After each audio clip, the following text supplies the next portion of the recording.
see you.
Are here? Well, so I would have preferred a Captain Beefheart song because he was born on this day. So you would have preferred Captain Beefheart to Oh, George Harrison? Yeah, Really? because I love the album Ashtray Heart by Captain Beefheart, but I understand, and it is Charo's birthday. Yes. Gucci Gucci. And it's also Ronnie Van Zant's birthday. May Skinnerd rot in hell. Leonard Skinnerd could rot in hell as far as I'm concerned. Mm-hmm. It's also Melvin Gale's birthday. Well, if it's in Utah, it's Melvin Gale. Yeah, you said it right the first time. Melvin Gale. You were right. He's a cellist. He plays the cello. He's a cellist? There's no H in that word. He's a cellist. He plays the cello for ELO. Oh, now we could have done that. Electric Light Orchestra. Also a Guardians of the Galaxy soundtrack song. It's also Boris Blank's birthday today. From Oh, yeah. Yellow. Yellow. Very good. I didn't think that was enough of a clue. Oh yeah, that's yellow. Oh, yeah. Lisa's birthday. We talked about it. Nearly did that. It nearly happened. Pitbull's birthday today. Carrie looked around. We couldn't. But I think I know why you played that song, because one of my favorite songs in the world is He's So Fine by the Chiffons. That's why, right? No. No? Even though George Harrison was successfully sued by the Chiffons. And rightfully so. And rightfully so. Although I believe him when that song is She's So Fine. It is. He's so fine. Yeah, he's so fine. He's so fine. But it was on this day In 1971, that George Harrison released My Sweet Lord. It was also in this month, the month of February, that the case went to trial, and I forget what year. I think I have it here. But it went to trial. The plagiarism case went to trial as well. And he had to pay money? He did. Mm-hmm. But I do believe him when he said, I really didn't do... He did go, yep, I see it, I hear it. I didn't do it on purpose. It just happened. And I There are only so many notes. Well, but but it is almost pretty much note for note. I mean, it really is. Yeah. I mean, I'll show you here in a second. Okay. Carrie will bring As soon up. as this car ad gets done. Paul McCartney said when he listened to this is a great song. He's so fine. Wish she were mine. Well, he doesn't do do-lang, do-lang, do-lang. Hallelujah. There it is. Yeah. I really want to know you. Yeah. I really want to touch you. Yeah. Yeah. It's right interesting. there. It's interesting though that the song is "He's So Fine." My sweet Lord, he is so fine. You know. Surely someone's done a mashup somewhere. I'm sure there there is. has, Yeah, I'm sure there it's a great rock. It's a great little pop tune written by a guy named Ronnie Mack. I think. Beatles Minute. Here we go. Oh, is this a mashup? This is a mashup. Here we go. My Sweet Lord. My sweet Lord, my Lord. And here's He's Oh. So Fine by the Chiffons. He's so fine. Now let's put them together. Wish she were mine. Okay, mash them up. Obviously, they're not identical. They feature different tonalities, tempos, structures, instrumentation, and musical character. Yeah, they're you're totally boring. different. Guy is boring. All right. Never mind. Never mind. Never mind. That's the honest. Anyway, On this day. yeah, but they're both great songs. So hey, B. B. Let's see. We got to start the show. I went home. We do need to start the show. I went home early yesterday because, well, the internet just went out in our half of the building. Well, see, here's the thing. The other half of the building was fine. Here's the thing. I was able to use the internet on my iPad, For some but reason, not on the computer. well, your iPad was for some reason picking up the internet from the other half of the building. I guess. It must have been because it was on our signature. Yeah. So, but I just went home. It was Take a nap. Well, no. I should have. I had a frustrating afternoon. What's the matter? Well, I had to go to this. I went shopping for a very few items and had to go to 4 different stores for just a few items. Mm-hmm. You know, you try to buy the Stain Devil. You know, Stain Devil. It's this I've little never bought Stain Devil. Stain Devil. That's because your family doesn't stain things. There are no stains in our family. When something gets stained in our family, we just toss it out. We don't try to remove the stain. We just throw that So item it's away. a laundry. It's a laundry. It's thing? a laundry thing. You find it in the laundry aisle. And Stain Devil, it's a little bottle. I shout it out. Yeah. Well, we use Stain Devil because, you know, you can shout at things all you like, but sometimes you need the devil to get it out. Why don't you combine both and shout at the devil, Gina? Thank you. Yay! So Stain Devil, and it comes in several varieties. You know, it'll say on the little bottle, Stain Devil, and then it'll say chocolate, wine stains, and something, you know. Yours And are then always Stain wine Devil- stains, right? No. Oh. Well, this time I was requested to get the Stain Devil for blood stains. And so you go to the Smith's Marketplace downtown, the Stabby Smiths. Yeah, they said, no, we can't keep that in stock here. Of course. We can't keep that in stock. So I had to go to several places before I could find the blood-stained devil. Downtown, nope. You can't. All right. We should officially begin the program, so we'll do that with your check-ins. Let us know you're out there and you want us to do a show. If you don't call 877-602-9696 and check in with the Radio from Hell show, if you don't do it, then we just won't do a show. Call us, check in, and tell us in 3 words or less, what's the biggest waste of time in your life? All right. What's the biggest waste of time in your life? 877-602-9696. 3 words or less. What's the biggest waste of time in your life? Check in with the Radio from Hell show. 877-602-9696. All right. Diamonds Direct. You won't be wasting your time going there. No. No, and you won't be wasting your money either because their diamond prices, their jewelry prices are the best in town. You'll walk in the door of the showroom, that's beautiful, by the way, and you'll be greeted by friends of the program. Here's the big picture at Diamonds Direct. The name actually says it, Direct. Diamonds Direct has connections with diamond cutters that go back 60 years all over the world, the best diamond cutters in the world. They have tremendous buying power, unmatched negotiating leverage, and they cut out the middleman in the process. They deal with the diamond cutters directly. So it's a company that was started by wholesalers, Diamonds Direct is.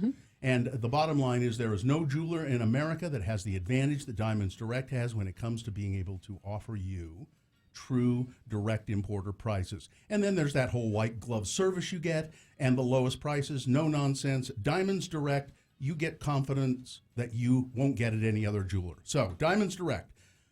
It's a disruptive force in the jewelry market here in the valley. Go to 6400 South. They're right across the street from the Fashion Place Mall. Diamonds Direct. X96 is a proud partner of Sundance Institute. Don't miss.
Speaking of dramatic interpretations, no way. Thespians. What you guys do there is not really that at all, is it? It's dramatic. They're putting on a show. Yeah, we're putting on a show. They found some old costumes in a trunk. And they're gonna save the school or the church or whatever. Hey, Last night at the theater doing my show, Spirit of the Holidays. Plug at the theater. at the Desert Star. yeah, plug it. Plays until New Year's. A friend of the program came to the show and brought her family. She had actually just previously been. She went and grabbed herself a best of CD and then decided to come. So a real and friend watch of the the show. program. Yeah, a due friend of the program. And then came to the show. I said I knew that she was going to be there. She was there with her husband. I said, "Well, stick around afterwards. I'll say hello, see what you thought of the show." And afterwards, we were talking, and her mother tried to adopt me. Huh? From what I understand, because we talk about how my family is trying to push me out Oh yeah, of you're the a house. big very kid much now. so. 26 years old, It's you have time the to have your college own- degree, you don't clean your room, it's time to get out. A woman, the mother of this friend of the program, offered to adopt me last night. You can put a lock on your door, Richie. I've got the whole basement to yourself. You're considering this, aren't you? I started the application process last night. Yeah, why don't you go sponge off someone else? Your It's not family's tired. sponging. Well, what do you call it? Well, what do you give them in return? A show? I- do you I can. dance and sing and perform? I for sing them? in the shower, and that carries throughout the house. And I'm good at lawn mowing. That doesn't do any well in the. No. I can shovel snow. You never have time to do any of these I can do any of things. that stuff, but they offered, and so I'm seriously considering, because it's over in Sugar House, You are seriously considering. moving in. Maybe not on a permanent basis, but becoming a resident of this home for This like a will month. end badly. This is a little creepy, Richie. Someone just. You mean this isn't like when Fonzie moved in with the Cunninghams? That's what for he's the thinking. garage? That's what Yeah. he's thinking. You mean it's not like that at all? Hey, Mr. and Mrs. C. Because that never happens. I'm sorry, Richie. It I don't- is- I it don't is a need little- much. It is a little weird. You know what we really need is a few episodes of Happy Days done by squirrels. Wouldn't that be? Oh, Just to go back to that for a that second. would be awesome. Sit on it. I'm convinced though Yeah. that I could move out, not have a place, and find places to stay. Oh, I'm Of convinced. course, yeah. You Well, could. you do it. You do it anyway. Well, no, but I mean I could move out of mom's, move out of Sure. dad's, Yeah. and I'm seriously considering just- that come the first of the Just year, rotate around. and just You'd be go living around. out of your car is what you'd be doing. which is no different than what I'm doing at this point. Really, if you've seen my car, yeah. I said something to Richie the other day. I said, "Why don't we go in your car?" And he said, "Because there's only room for the drive."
Officially begin the show, and then we'll take your check-ins if people are there, checking in, 877-602-9696, and telling us in 3 words or less, what's the biggest waste of time? What's the biggest waste of time in your life?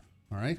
And starting the show brought to you by Ben Folds with the Utah Symphony, performing all of his greatest hits. April 9th at Abravanel Hall. Tickets go on sale 5 days ago at utahsymphony.org. I understand they purchased a very special box for him to stand on so he could be seen. Oh, that's nice. All right, the moon it's past half full.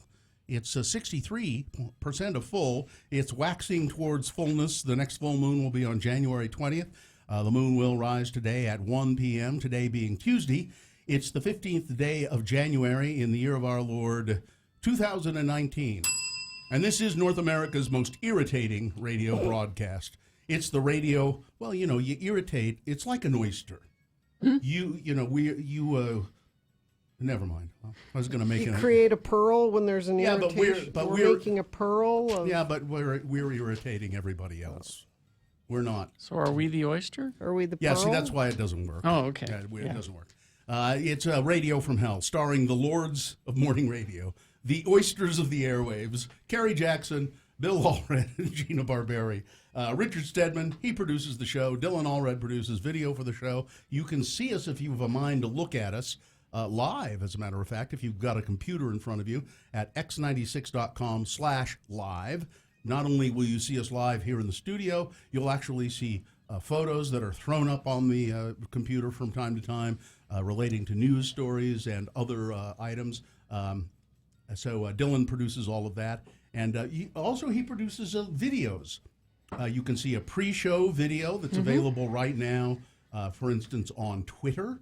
It's what's And our Facebook. what's our Twitter at Radio From Hell? Yeah. At Radio From Hell, and then on our Facebook page. And then there's a new thing that you can see that Dylan produces.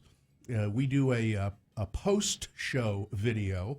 Extra content. It's right after the show. Just we stay in the studio here and do extra show and say stuff that you can't say on the radio a lot of times. We say it there, and then you'll find that on our Twitter feed and on Facebook.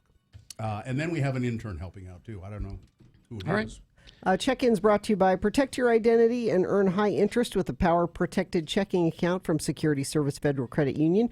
For details, go to ssfcu.org/powerprotected. Membership eligibility required. Interest refers to dividends. Some restrictions apply. Now, looky, people have called to check in at 877-602-9696. We'll start with Clearfield Ben. Hi there, Clearfield Ben. Morning. How are you? Fine, Ben. 3 words or less. What's the biggest waste of time in your life? Top Gun. The movie? Top Gun? You're watching a lot of Top Gun? I've had to lately because a certain someone loves Top Gun. Oh, you got a And- kid that's into it? My sister. Oh, your sister. Your sister. So you have to watch Top Gun Well- with your sister how many times? In the last month, about 6. Wow. Good Lord. That is a waste of time. That's terrible. I have never wasted that time. I've never seen that movie all the way through. I still Neither. don't know how you've You're, managed. you're not missing anything. Yeah. I've seen bits of it. Well, Ben, I feel for you. I'm very sorry you have to go through it. Can't you just go to another room or? She gets all upset and everything. Oh, You've got to watch it Rather with me. keep. She's only 10. Oh, well, you're a good big brother. yeah. How old are you, Ben? I'm 21. All right. Thanks for listening to the show. Have a good one. See ya. Okay, let's go to Jared. Hi, Jared. Good morning. Good morning. Hi. Jared, 3 words or less. What's the biggest waste of time in your life right now? My kids' homework. Oh, It's their God. homework. I believe you. I understand. Yeah. Having to sit down with them, Yeah. help them, Yeah. and it's just a waste of time. It's horrible. I think it's a waste of their time as well. Yes, Yeah, I agree. definitely. I agree. Thanks, All right. Jared. Thank you, Jared. Thanks. Parenting is a waste of time. All right, let's go on. Absolutely. Cement Dave. Absolutely. Hi, Cement Dave. Good morning, Gina. How are you? I'm good. What, 3 words or less? What's your biggest waste of time? Sickness. Have you been sick a lot lately? Yeah, this year's just taken my productivity down. I've taken me 3 months to redo a shower in my house and just so many other projects I could be doing, but I've been laid up. What's do you mind sharing with us what your illness is, Dave? I had a bad sinus infection that had me in bed for almost a week and a half. Wow. And I'm still recovering from it. A sinus infection put you in bed. Yeah, right over Christmas, it just hit me hard, and it spread, and it was bad. Well, Dave, I think you're a weakling. A sinus infection put you down. Tough it up. Let's see how Bill is the next time he gets a sinus. I have one right now. I have a sinus infection right this minute, Dave, and I'm here. I can see it All right. on camera. I'll come over and finish your shower for you. We got to go, Dave. See you later. Bye, All right, Dave. let's go to Al. Hi, Al. Morning. Al. How's it going? Good. Al, what's Al short for? Is it just short for Alan? Ollie. Allie. Allie. Ollie.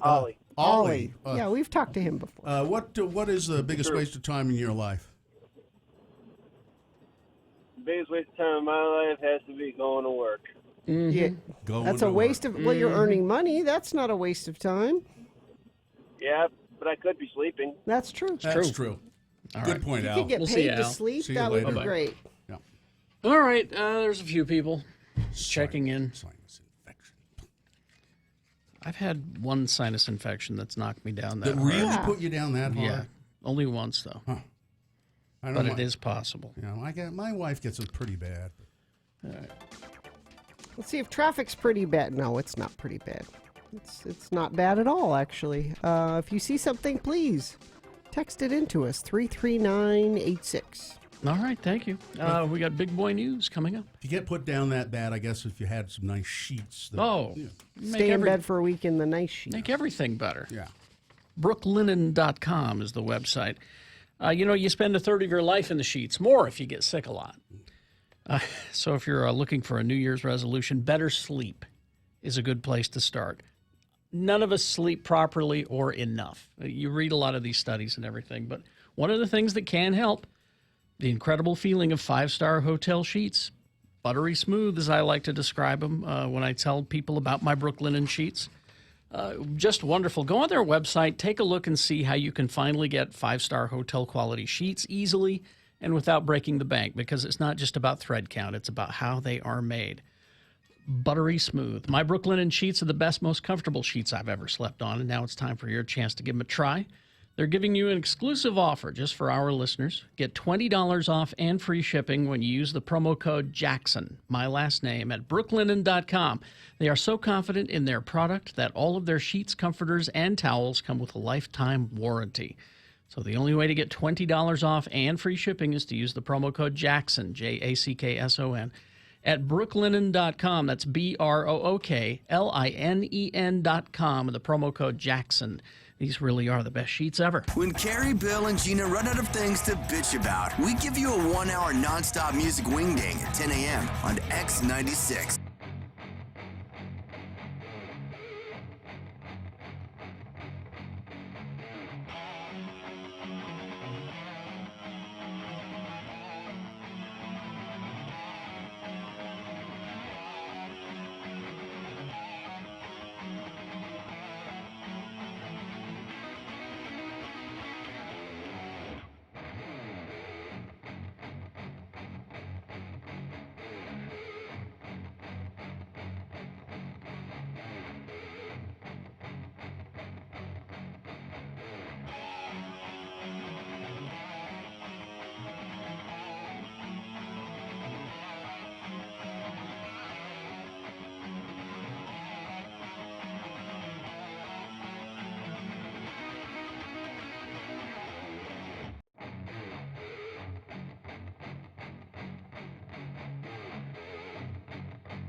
Carrie, Bill, and Gina on X96.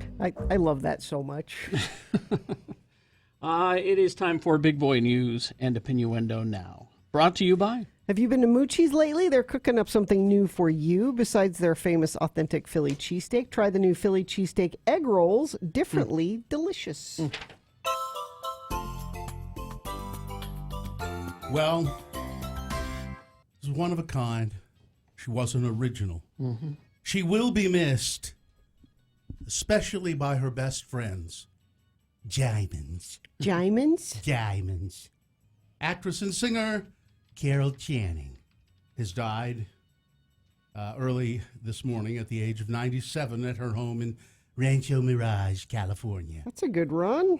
Her longtime publicist, B. Harlan Ball, confirmed the entertainer's death from natural causes. Whether you knew her as, well, hello, Dolly, or Lorelei, or Muzzy, or just Carol, Channing was one of a kind. I don't know who Muzzy is either. Me neither. I don't. Who captivated any audience. Her razor-sharp wit, gravelly voice, and big, bright smile captivated any audience.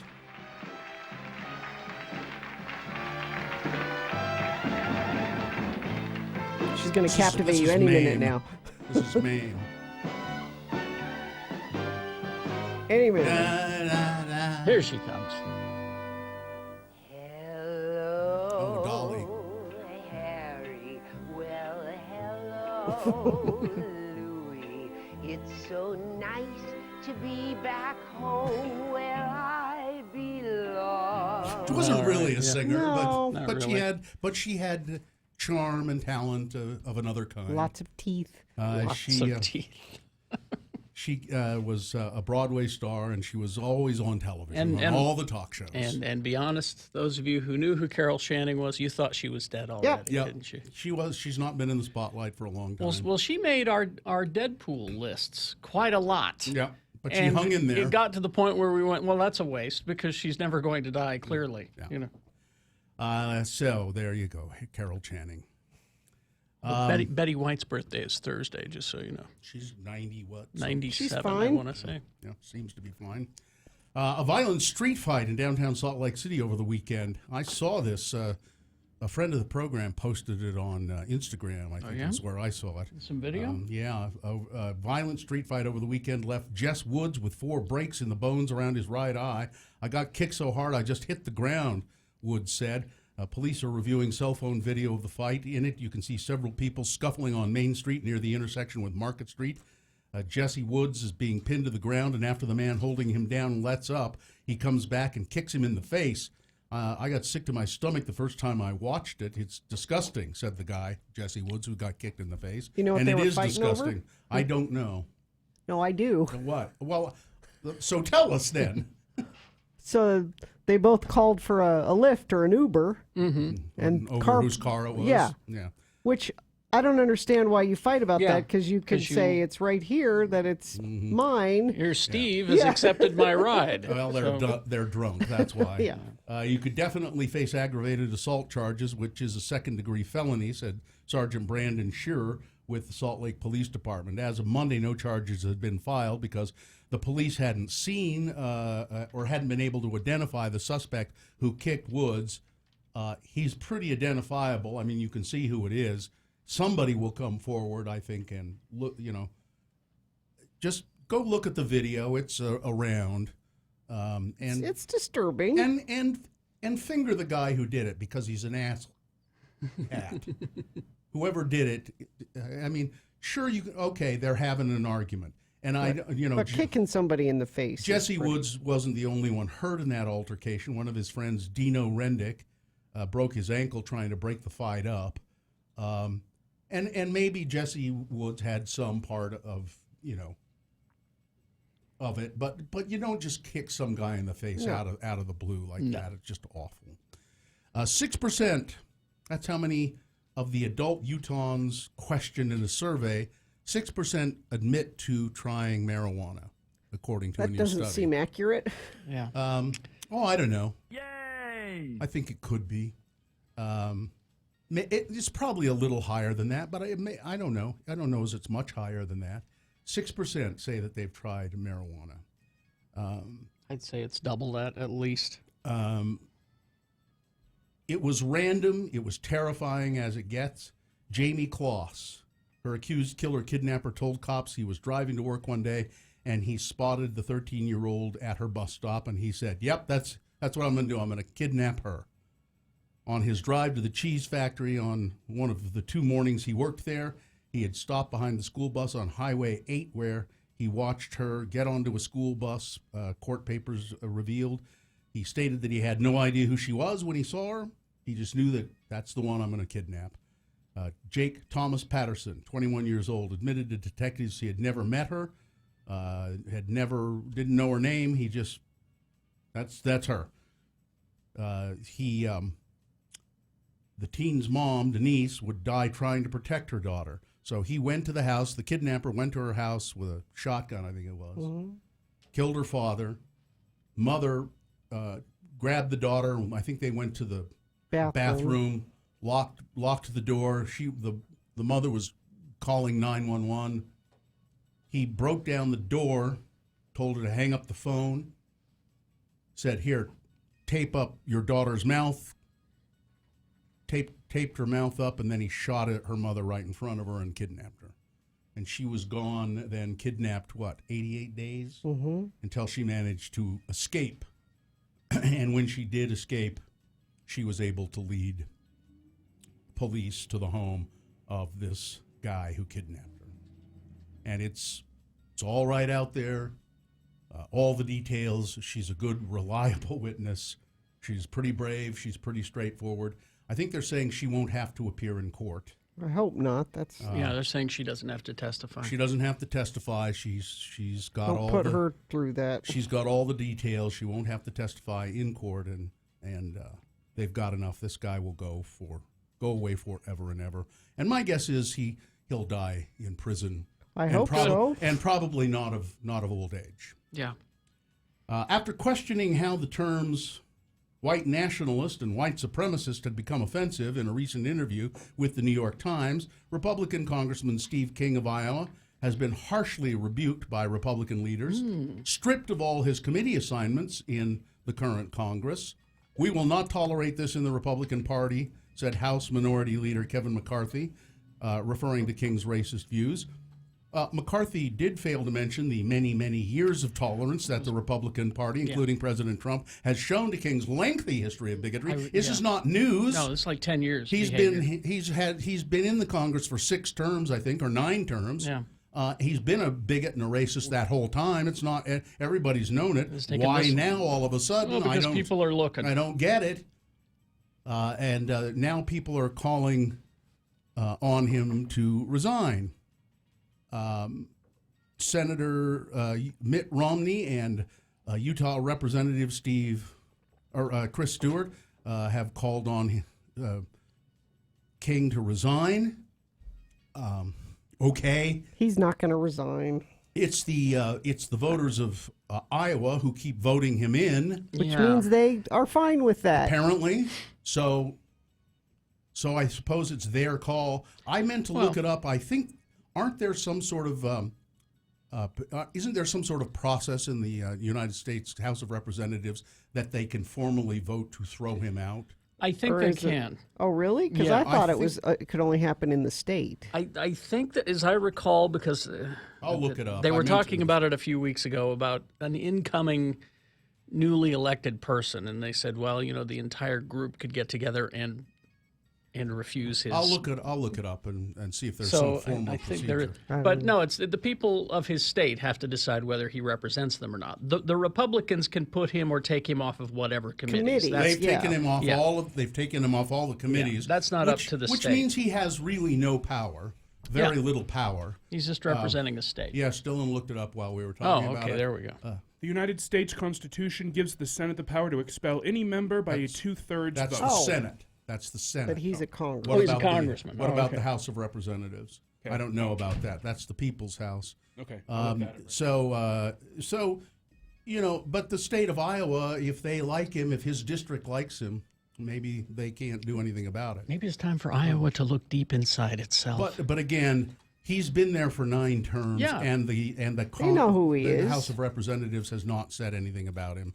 It's the until- same. It's a two-thirds vote. So in the Congress House. can They do it. they could vote to throw him out. Article 1, Section 5. All right. There you go. Donald Trump has given a firm rebuke, finally saying, "I have never worked for Russia. Not only did I never work for Russia, but it's a disgrace that you even asked me that question because it's a whole big fat hoax." I think it's if you can find Seth Meyers I think in he 20 just played it. Yeah. in 20 seconds. I don't know. Wasn't listening because I was working on the news. Mm-hmm. In 20 seconds, Seth Meyers lists all of the reasons someone might think that Donald Trump worked for Russia. In 20 seconds. Oh, that's different. Yeah, Okay. Yeah. He said, because here are the reasons we might think he worked for Russia. And then he lists all of the But in various Trump's mind, work for Russia means, reasons. I have a job and Yeah. they paid me by hourly. No. I don't have a desk. Yeah. They never gave me a desk. Yeah. Or dental. Look it up. You'll find it. I think he did it on his show last night. Trump also, I like this too. He served up a fast food fiesta You're taking my sports story. That's your sports. okay, when are you doing sports? When are you doing that? It's okay. Go ahead. No. well, It's the no. picture's up already. A meal fit for a champion, served by the fast food loving commander-in-chief. President Trump bought piles of burgers, 1,000 burgers, he said, and slices of pizza. He bought Burger King. He brought McDonald's. He brought pizza. I had a choice, he said, because of the shutdown. We couldn't make any food here. And so I went to Burger King. I went to McDonald's. I said, do we have no food for you, or do we give you some quick little salads that the first lady will make along with the second lady? Because that's Trump's view of America. That's what ladies do. do. The women make the salads, and Well, the men and- go out and get the burgers. And he's slamming Michelle Obama with that too. Yeah. I said, you guys aren't into salads. Instead, the president sent out for burger. We've got Big Macs. We've got Quarter Pounders. We've got everything that I like and you like. He said, very large people that like eating. On the menu were eats from McDonald's, Wendy's, Burger King, Domino's Pizza, French fries. It was all cold, probably. That's what I sure it thought. How do you was. keep all that hot? You don't. The White House press secretary Sarah Huckabee Sanders released a statement blaming the Democrats for putting Trump into this position that he had to serve them fast food. Can we get a microwave in here? 2 of them, maybe. And Bring them in from my bedroom. finally, this. Toto's Africa. It's one of the most streamed songs in the world. And now you can listen to it on repeat at the world's oldest desert. Max Seidendorf, an artist from Namibia, recently set up a solar-powered sound installation in the Namibia desert that plays the 1982 hit on repeat. He told the BBC that solar batteries will keep the song going forever. I wanted to play the song the ultimate homage and physically exhibit Africa in Africa. He told the BBC, some Namibians love it, and some say it's probably the worst sound installation ever. I think it's a great compliment. His installation features 6 speakers that are wired to an MP3 file of the track. Most parts of the installation were chosen to be as durable as possible, but I'm sure the harsh environment of the desert will devour the installation eventually. And while he placed his art in an undisclosed area in the 55 million year old desert, he hopes Africa plays for another 55 million years. He didn't have to do this. It's played on every radio station around the world all day, every day. I wish that he had done this and that was the only place it was ever played. You'd have to go there to hear it? Yeah, that would be the only place it was ever played. That's a great idea. Oh my God. I'm trying to. We're having our internet problems, and I have audio of the actual installation. Oh, really? Yeah. In the desert. In the desert. In Africa. In Africa. Yeah. I have the audio of that. And it's here. that should be the only place you could hear it. Is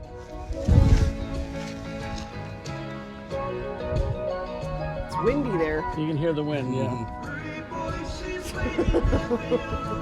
So this is what it would be like to out be in the middle of the desert, sand blowing around. Mm-hmm.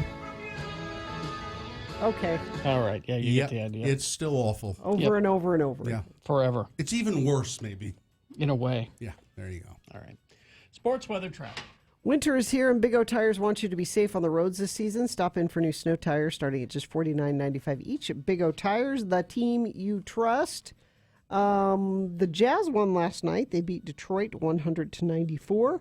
They play the Clippers tomorrow. That game is at 8:30. Weather, I saw starting to snow a little bit in Tooele County, and we could have spotty snow sprinkles today. Not a lot, but we could have some throughout the day. 36 for a high. Traffic, we've got emergency traffic, a crash blocking the right side of I-15 southbound just before Layton Parkway exit, causing several miles of delays. 4 lanes are blocked. Only one left lane open, backing traffic toward Antelope Drive, and lots of friends of the program are stuck in that. Thank you. You've all sent that in via text at 33986, and I appreciate that. Larry H. Miller, Chrysler, Jeep, Dodge, Ram, Sandy. Save thousands on remaining 2018 inventory and shop deals online at lhmdeals.com. All right. So, on the air, I call my husband Joe. Mm-hmm. That's not his real name. Oh, I got to stop calling him that then. Mm-hmm. And my husband has done a really good job at being pretty anonymous online. Mm-hmm. He's not on any social media. Oh, really? Okay. If you Google him, and you guys know his name. Yeah. Like if you Google image Joe. him, yeah, you get a bunch of like science papers that he's contributed to. Mm-hmm. That's about it. There's not a lot out there about him. Well, except for that one porn movie he did. That's my own private movie. I thought that was online. So it's interesting because the internet is desperate to define you. Mm-hmm. There's an algorithm out there for every one of us. It decides what spam email we get. Tries to figure you out. Mm-hmm. Like I get a lot of spam email from like boot companies because I shop for boots a lot, and the internet's kind of figured me out that way. So the internet, I think, has decided that my husband is a little old lady.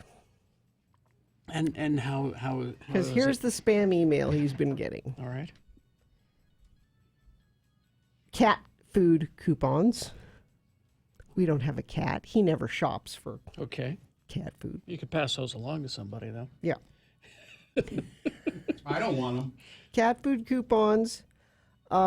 He got silver singles, like old people dating site spam email.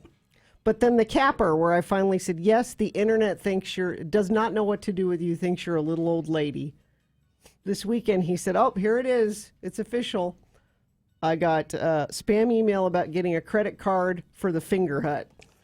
The Finger Hut catalog. Card. Wow. I love the Finger Hut catalog, and I don't get that spam. Cat coupons, silver singles, and the internet thinks my husband is a little old lady. They're like they can't figure him out. Well, that's good, actually. I know. It's good to remain a mystery. He is a total mystery. The internet does not know what to do with. I said, so you're going to sign up for the Finger? Like the fact that they even have a Finger Hut credit card. I had no idea. I know. You're not a little old lady. No. Yes. When you said you wanted to talk about this, I thought you were going a whole different thing. You know, this whole 10-year post a picture from your first Facebook. Yeah. You know why they're doing that, right? To train facial recognition so they can tell yeah, who don't people do are. that. Don't play 10 along years. with that. Yeah, no, that's absolutely what it is, So and that everyone has bought into it. So that they can tell who you are what? Like How you age. facial recognition and how people age. So people are posting pictures from 10 or 12 years ago when they first got on Facebook and posting them to now. The technology is looking at those photos from then, looking at those photos from now. Don't do it. And just perfecting the facial recognition and being able to tell people how they'll age. Anytime those Facebook, take this quiz to find out which Disney princess you are. That's don't ever do those. I did one of those this morning. Those one are are you? all about. No, I did one that says, take this quiz and we can tell you where you live. Yeah, don't ever do those. And I don't know why I did it. Yeah, that is all about gathering. And they were wrong. Yeah, I don't play any of those. No. And you see people who say, "Oh, my Facebook was hacked." That's how that happens. You're a type of person that gets sucked into those. I thought I was just playing Yeah. Farmville. Look at these 10 random pictures and tell which one you like. Don't ever do those. I mean, I almost never do. I don't know why I did that one. Where this did morning. it think you were from? Papua New Guinea. Well, no, it's very similar. Don't. I mean, it's tempting because you're like, oh, I wonder, because everybody's narcissistic and wants to know. Don't do that. You're from Papua New Guinea. I said, no, I'm not. My husband's a little old lady. Traffic, let's see. Friends of the program saying accident just happened southbound right before Layton Parkway. Several cars in the fast lane. That's a lot of friends of the program are stuck in that, causing several miles of delay. The good news is that's the only incident so far being reported. Unless you want to report something different, you could do that 33986. You know, where I'm from, though, my carpet gets dirty from time to time, and so I have to call Zero Res. If I were in Papua New Guinea, Zero Res wouldn't be there. No. But they're here, Yes. and I call them.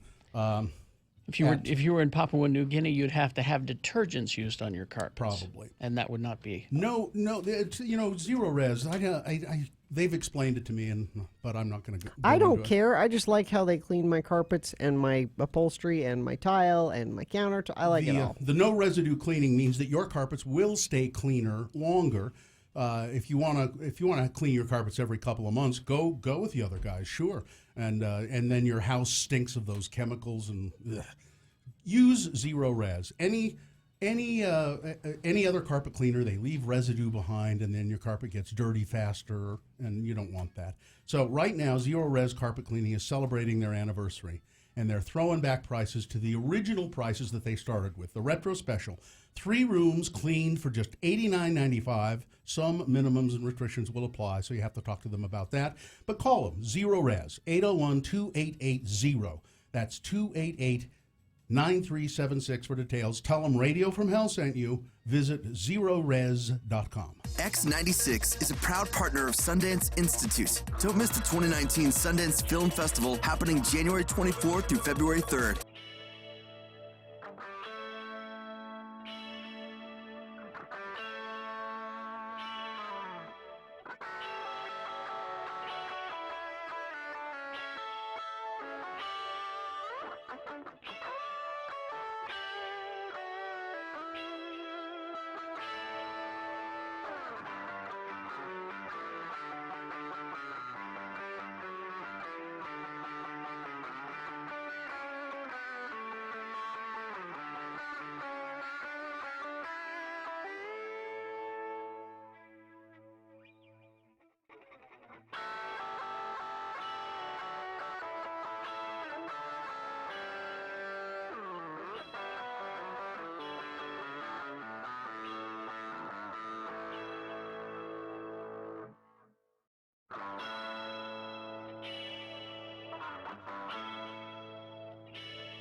Follow us on Twitter at Radio From Hell. Sponsor, Gina? Yeah, Fink and McGregor. Mortgage is made simple. Call Fink and McGregor today for your free mortgage analysis. 801-264-9494.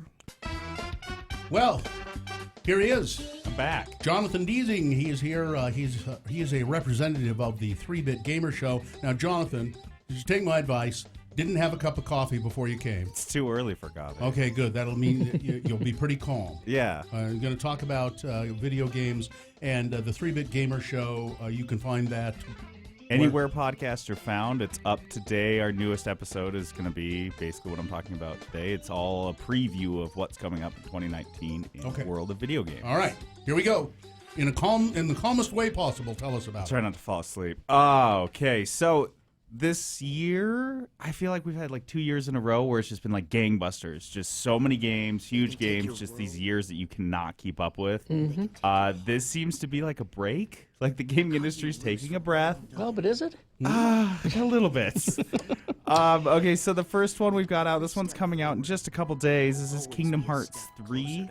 This is a follow-up to 2005's Kingdom Hearts 2. Oh, it's been way too long. Well, it should be really good if they've been working on it for that long. That's what everyone keeps saying. So this is a game that takes Final Fantasy characters. If you're familiar with that franchise, it's kind of a Japanese title, and they mix it with Disney characters, and they've got people from Hercules, Pirates of the Caribbean, Toy Story, Big Hero 6, Winnie the Pooh, tangled everything. So imagine shoving all those into one video game with one story that's more of kind of like a JRPG story. Is it a single-person shooter? No, not a shooter. Oh. You run around with a giant key called the Keyblade, which you use to smack people with. You're not smacking Disney characters. No, they're helping you smack though. Okay. Yeah, you got like Donald and Goofy. They're like your allies, and they help you out. Well, I'd pick Donald any time because he's crazy. Yeah, he's crazy. He's maniac. He'll do anything. Oh yeah, he goes nuts Yeah. in the game. Yeah. So Okay. that one's coming out this month. Really cool. A lot of people are looking forward to it. The next up is The Division 2. Okay. Now the first one was The Division. It came out in 2016. I think we talked about it a couple years ago. It is set in a post smallpox pandemic New York. Well, that's going to happen. We should have this for training. Yeah, this is kind of a training simulation. Okay. And this new one's set in Washington, D.C., 7 months after this outbreak. The idea is that you are these division agents, which means you're like you're essentially these super agents that are like embedded in everyday life. That's so you neat. can be activated at the time of this crisis. So that's kind of who you take the role as. And this is a looter shooter. This is essentially, there's a lot of games like this recently. They're kind of hot, is that you go through the game, the story and stuff, and you can play with friends, and you're constantly finding new stuff. So new guns, new helmets, new pants. You need all the new stuff. That's what encourages you to keep playing the game, is because the more you go play these certain levels, the more likelihood you have like a 5% chance of finding these cool pants. New pants. And you're like, these new pants are so awesome. We need new pants after the smallpox. And after like 120 hours of like grinding for new pants, you're like, what am I doing? like Old Navy or the I Gap? mean, or? no, I assume you'd be grinding for better pants. I think you start with Old Navy pants. Okay. Yeah, you work upgrade to your way Gap, up. You're working and you your- go find some like really nice pants from Nordstrom. Okay. Yeah. The All right. Jordache level is impossible. Yeah, so hopefully the first game was kind of a letdown. It had a lot of signs of greatness, and hopefully this aims to fix them. This one's out on March 15th on most major consoles. Okay. Next up, we have Last of Us Part 2. Last of Us 1 was in 2013, proclaimed by many people to be the greatest game of all time. Wow. It was set. They love post-apocalyptic stuff. I guess it's just so easy. It is. But it was set in this time. The apocalypse was caused by these like spores that get into people's brains. Yeah, that's going to happen. Yeah, I mean, this After is the after the smallpox. smallpox. Right. So these spores get into people's brains, essentially turn them into zombies. So they're like plant-based zombie people. No, this is based on real science. Yeah, I'm not kidding. they're these parasites that take over. If you see these parasites that take over ants and control ant behavior, Yeah. it's the exact same parasite or whatever fungus. I believe it's a fungus. There's a fungus among us. There's a fungus among us, and the first one. Fun fact: it ends in Salt Lake City. They're like kind of trekking across this post-apocalyptic country, trying to get to this freedom fighting group, and they end up getting to. I think it's like the. Temple Square. Whatever the hospital is up in the avenues. LDS Hospital? LDS Hospital. Yeah. Gosh, I couldn't remember that. Anyway, so this one picks up where that one, a couple of years after that one left off, and in the first one you were an old grizzled veteran of this apocalypse, escorting this girl who was apparently immune to the virus to get her to this freedom fighting group so they can work on a cure, and then that one obviously doesn't happen because 10 years later she's older and you're helping her go slaughter people. But this doesn't even really have a release date, just sometime this year, Nope, right? just sometime this year. Well, there's two more that are sometime this year I won't talk too much on. Gears of War 5. This is the latest Gears installment. I'm pretty sure it'll be coming out Q3, Q4. If you like Gears of War, you'll like it. If you don't like Gears of War, don't bother. And then the next is really, really cool, is Star Wars Jedi Fallen Order. This takes place, it follows like a Jedi after Episode 3 when they're hunting all the Jedis down. Order 66, yeah. Yeah, after Order 66. And so it's set between Episode 3 and 4. It's going to be kind of a third person. So the camera will be behind the Jedi, and you'll be running around hacking people up with your lightsabers. No idea on release dates. It might not actually come out this year. We don't know anything about this game, but hopefully it'll be out. And then finally, in the world of gaming, there are two huge video game franchises being made into films. That is Pokemon and Sonic the Hedgehog. Pokemon is Pokemon Detective Pikachu. It's out May 10th. Is that Ryan Reynolds? Yes, and Ryan Reynolds plays Pikachu. It's awesome. If you haven't seen the trailer, you got to go. Is he like makeup and a costume? No, he's like voice it's like a little CGI Pikachu. Oh. All the Pokemon are CGI, and apparently we've gotten CGI to a point in 2019 where it's not super creepy and weird. Thank God. So I think that's kind of why they're doing this movie now. If you haven't seen the trailer, just go see the trailer. It looks super funny. Looks awesome. Well done. And then the other one is Sonic the Hedgehog. This is out November 8th. You guys, if you watch Parks and Rec, you know John Ralphio? Yeah. Which one was he? Oh, I know who he is. Yeah, Yeah. the Wasp. Yeah, that annoying guy. Yes, he's Sonic. That's Sonic the Hedgehog. Is it his voice or is It's he? his voice. But Again, who knows? I want to see them in costume. Okay, so here's the thing. A, it's not costumes. It's not 1992 in the Mario movie. And Jim Carrey plays Dr. Robotnik or Eggman, the main bad guy. Villain, So yeah. all we have is like 2 dopey looking posters. That's the only information we have on this film. It honestly, Bill, it could be Ben Schwartz in costume at this point. We don't know. I kind of would like to see that. It might be awful. It may be the greatest movie we've ever made, but it's not going to be in the middle. All right. Is that it? That's it. Okay, you stayed nice and calm. I'm glad. Thank you. Thanks for doing it. You can hear Jonathan and his cohorts on the 3-Bit Gamer Show, wherever fine podcasts are obtained. Yes, sir. All right. Thank you. Thank you very Thanks, much. guys.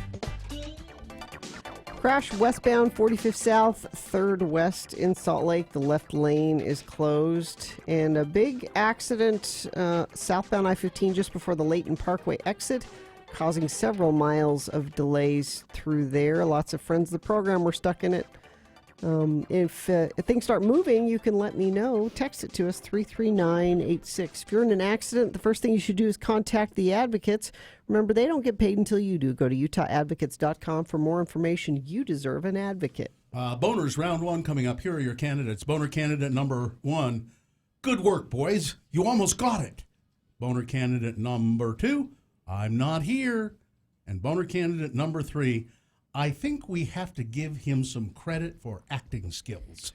All right, so round 1 of your boners, big boy news, all coming up after these. New Dwello Homes. Yeah, text the word money to 62687. We'll tell you a little bit about this here, but that's how you'll get the best explanation, is texting the word money to 62687. Find out how you can get some money for a down payment on a new home, some portion of money, or the whole $28,124 in down payment assistance. That comes from grants. That comes from real estate fees being waived. There's a bunch of different things that go into that $28,000, and Lolly has organized it all for you. So you may not get all of that because, like there's a forgivable grant program for those that qualify.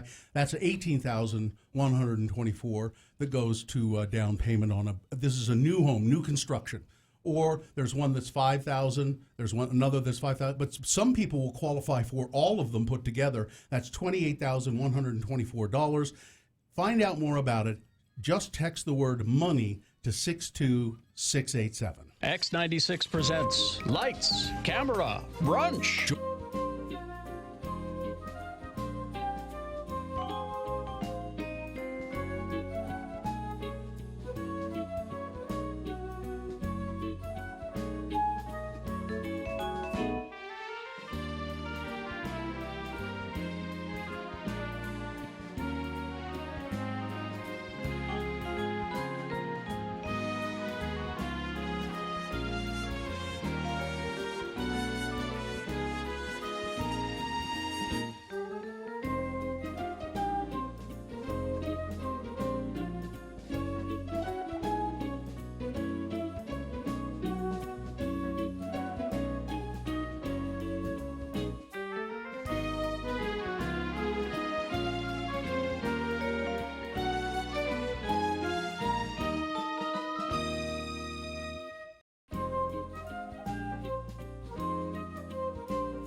602-9696 or text us at 33986. Message and data rates apply. All right, 7:20 right now. It is time for round one of your boner voting. Presenting to you now 3 news stories. These news stories, they are examples of bad, stupid, or funny human behavior. And you will decide with your votes of these 3 candidates which one is the worst, which one deserves to go forward to boner fight and possibly become boner of the day. See if it wins here. It's just the winner of round 1, and that's an achievement, yes, but you're not boner of the day yet. You'll have to defeat the winner of round 2's voting. We do this again at 8:20 with 3 more candidates, 3 new ones. And then you decide of those 3, who's the winner of round 2. Then we take the winner of each round, we throw them into boner fight at 9:20. That is when boner of the day is decided this morning at 9:20. So pick your champion for round 1 now. 2 candidates now, a third after the news. Once you've heard all 3, then you will vote. And one of you lucky random boner voters will receive tickets to the Sundance Film Festival. All right, here's boner candidate number 1. Good work, boys. You almost got it. Technological advancements have created a great divide between Generation Z and just about everybody else. A dad in Illinois illustrated this in a video of 2 kids trying to dial a number on a rotary phone. Kevin Bernstead gave them 4 minutes to complete the task. They failed. From behind the camera, Mr. Bernstead gave Jake and Kyle Bernstead the instructions. The boys lift a box, revealing a cream-colored rotary telephone. They stare at it in wonderment. You have 4 minutes to dial that phone number, Bernstead said, placing a yellow notepad in front of the phone. That's it? One of the teens says. That's it. With that phone, Mr. Bernstead said. The 2 began to analyze the device, discussing how it might work. For 4 grueling minutes, the 2 slowly figure out how to turn the dial for each number and begin checking off each number. Only problem is, they don't ever pick up the receiver. Once they finally realize that that's the missing piece, their time is up. Oh, that's how it works. Problem-solving skills are impressive. Trying to learn a new piece of technology can be just as difficult as those older devices if you've never had to use it. Yeah, we take for granted that you know how They're to do that. morons. Have they never seen a TV show from They're morons. 10 years older? Good work, boys. You You almost doesn't figured the surprise phone. me at all. It doesn't surprise me at all because they're idiots. Not They're no, boners. why would they know how to do that? There's no reason they should know how to do that. I don't think this There is. are multiple reasons. They don't pay attention to anything. Where? They're Where idiots. would they see that? Movies, TV shows. Old movies, Okay, old TV shows. Hang on. Even if you've never seen the phone in use, if you're given a task of figure out how the phone works, that piece comes right off the top. No, you say that because it's pretty clear. You say that because you know. No, Gina, it's pretty clear that piece is removable. I'm pretty sure that you wouldn't have figured it out either. And then once you pick up that piece, you look at it and you see that there are, speakers. Well, you and- might know that's what you're talking to, but you wouldn't necessarily know you have to pick it up before you dial. I think you. How many movies have you seen where there's a manual transmission car? You've seen it done a million times. If you've never done it before, could you get in the car and drive? It's a little more complex. I don't think so. Listening for that dial tone is way outdated. I mean, every digital phone you have, you can dial the number, then you push talk, and then it goes. and then it calls. So having to pick up a receiver and listen before you dial for a dial tone, that's the disconnect. It's Listening a for that no-brainer dial for tone. you guys because you've never I had to think I about would it. think a genuinely curious person, regardless of their age, would be able to figure out the phone. But they never even picked it up. That's the point. Yeah. You don't Even pick if they- it up till you dial it all. But even if they had dialed and then picked it up, but they didn't even pick it up. They didn't realize that they were supposed to pick it up at all. I don't think this should be a boner. Boner candidate number 1. Here's boner candidate number 2. I'm not here. A fugitive wrote a note on a mattress for Flagler County deputies stating that he was aware there was a warrant out for his arrest. Deputies said that there was an active warrant for Jesse Pack of Bunnell out of Volusia County on charges of kidnapping and aggravated assault with a deadly weapon. Deputies arrived at the Bunnell home on County Road Sunday night and found a mattress with writing on it placed on the front door. The note said, "I know my warrant is active. I'm not here. I'm finishing a job, and then I'll turn myself into the Volusia branch. Jesse Pack." A woman told deputies that Mr. Pack was not home, and she granted them permission to search the house. Deputies said that they found Mr. Pack curled up into a fetal position inside a small wooden dresser with a pillow. Mr. Pack had a pack of cigarettes and a glass pipe with he was burnt sad. residue, deputies said. He could have stayed there for days. Pack told deputies he hid in the dresser when he heard dogs barking, and he believed he was going to be arrested. "Ready or not, here we come," Flagler County Sheriff Rick Staley said. "This guy clearly thought he would hide from our deputies, but this is not the first cat and mouse game a fugitive has tried to play with us." Mr. Pack was taken into custody. In addition to the Volusia County charges, he's been charged with resisting arrest without violence and possession of drug paraphernalia. Boner candidate number 2, "I'm not here." Coming up in a moment, boner candidate number 3, "I think we have to give him some credit for acting skills." All right, boner candidate number 3 for round 1 coming up after this Big Boy News and Opinioendo, brought to you by. Since 2010, Utah has added 4 new households to every 3 new housing units. There's more households than available housing units, and prices are skyrocketing. Visit UtahHousingGap.com to join the conversation and to be part of the solution. Great. Well, I'm so happy that Kim and Kanye are having another baby. Kim Kardashian West and finally made her baby news official, confirming on Monday that she and Kanye are expecting their 4th child, a son, via surrogate. It's the way the rich people do it. Kardashian West made the announcement during an appearance on Watch What Happens Live with Andy Cohen. "Are you working on another child?" Cohen asked the mother of 3. "We are," she responded. "It's a boy. I think it's been out there, though. I got drunk at our Christmas Eve party, and I told some people. I can't remember who because I never get drunk." And I can get drunk and have a baby because somebody else is doing it for me. Reports of the pregnancy have swirled for weeks, but reps for Kardashian and husband Kanye have declined to confirm them. The baby is expected in May and will join siblings Northwest, St. West, and Chicago West. I don't know what they're gonna name this one. Let's see. Steve West? Mister. Gina, I know you don't understand why this would be painful, but 1 year after Dolores O'Riordan's unexpected death, the remaining members of the Cranberries have spoken out about working on their final album, which the 46-year-old singer had been working on with them before her death. Of course it's painful for them. It's just not painful for me. There's a difference. Makes sense it's painful for them. Apparently it's painful for a lot of people.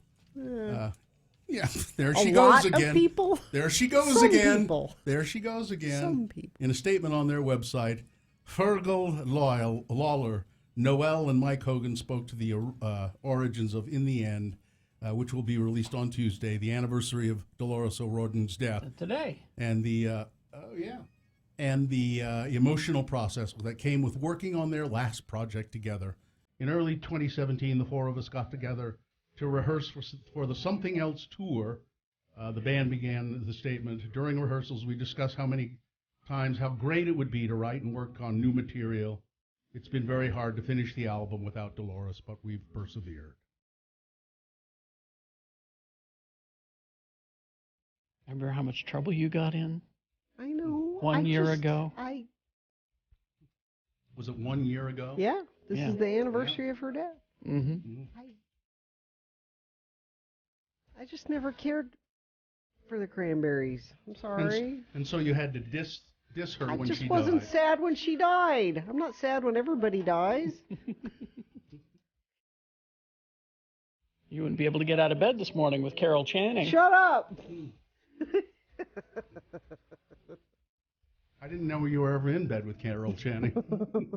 4 weeks into an unprecedented shutdown of the federal government, Utah's government remains in decent shape.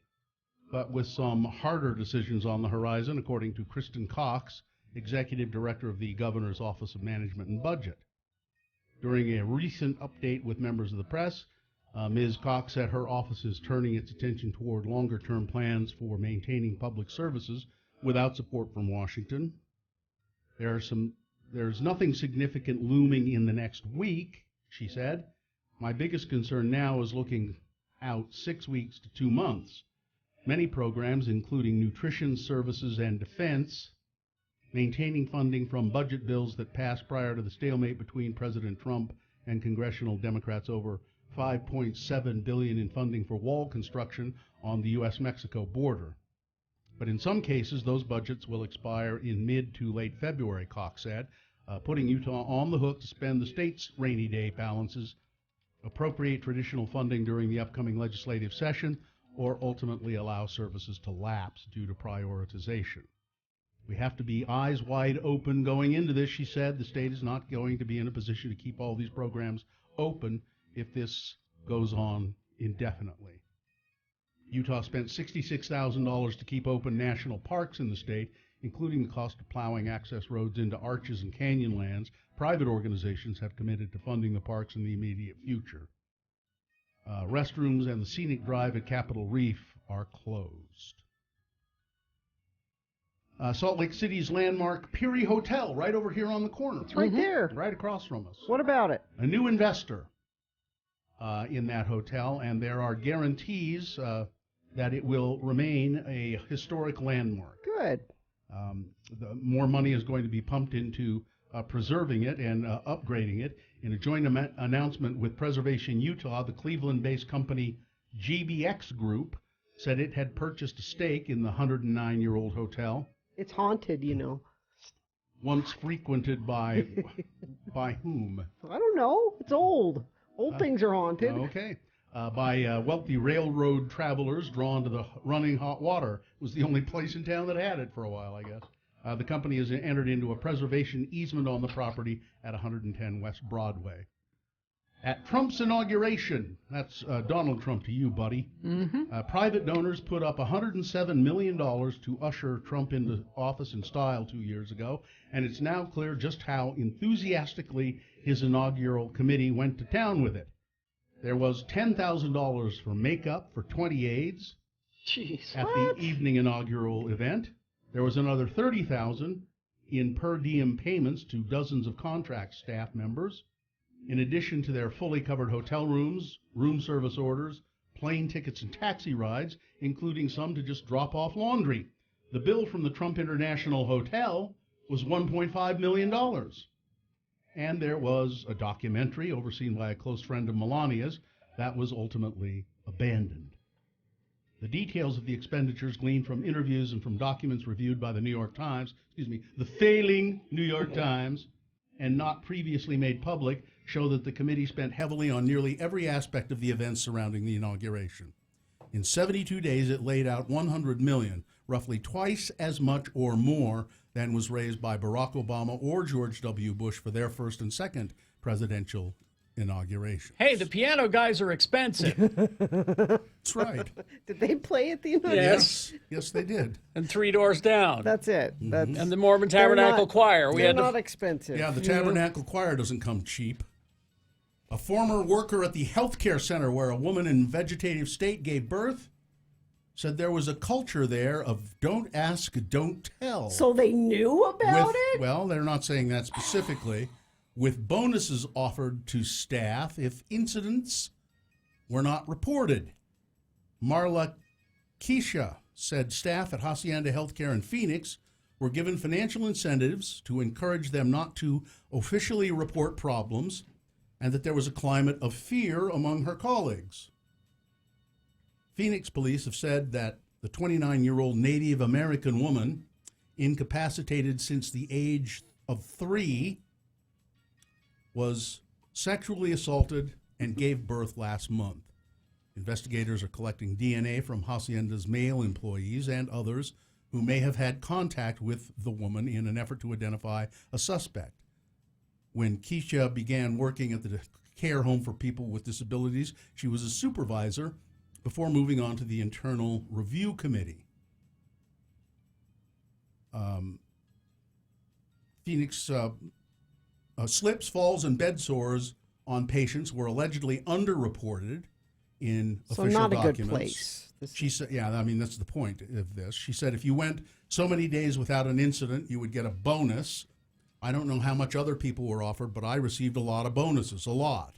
She also claimed CEO of Hacienda Healthcare, Bill Timmons, would get the final sign-off on every final report and recommendation as he was her direct supervisor and that staff were afraid of him. You knew that you filled out an incident report and 4 or 5 people saw it before Mr. Timmons looked it over and put his signature on it. So the likelihood of the information being reported correct was very, very low. So she says she's not surprised that this happened. All right. Weather, traffic. Want something extra with your wrap? At Subway restaurants, you can buy any signature wrap and get a 21-ounce drink for only $1 more. So stop by Subway today and save. Weather, light snow in parts of the valley happening right now, and there's a chance of that off and on today. Nothing too serious, but a little bit. 36 for a high. Traffic, we've got a crash northbound I-15 at 27th South off to the right shoulder. Crash southbound I-15 Hillfield Road in Davis County, right shoulder being affected there. Crash westbound 45th South at 3rd West in Salt Lake. And crash southbound I-15 Layton Parkway, right shoulder being affected there. I'm going to check our message stream quickly, see if anybody sent anything there. Somebody says I-15 South running fine at Legacy Parkway. Well, thank you for that. 33986. Here's boner candidate number 3.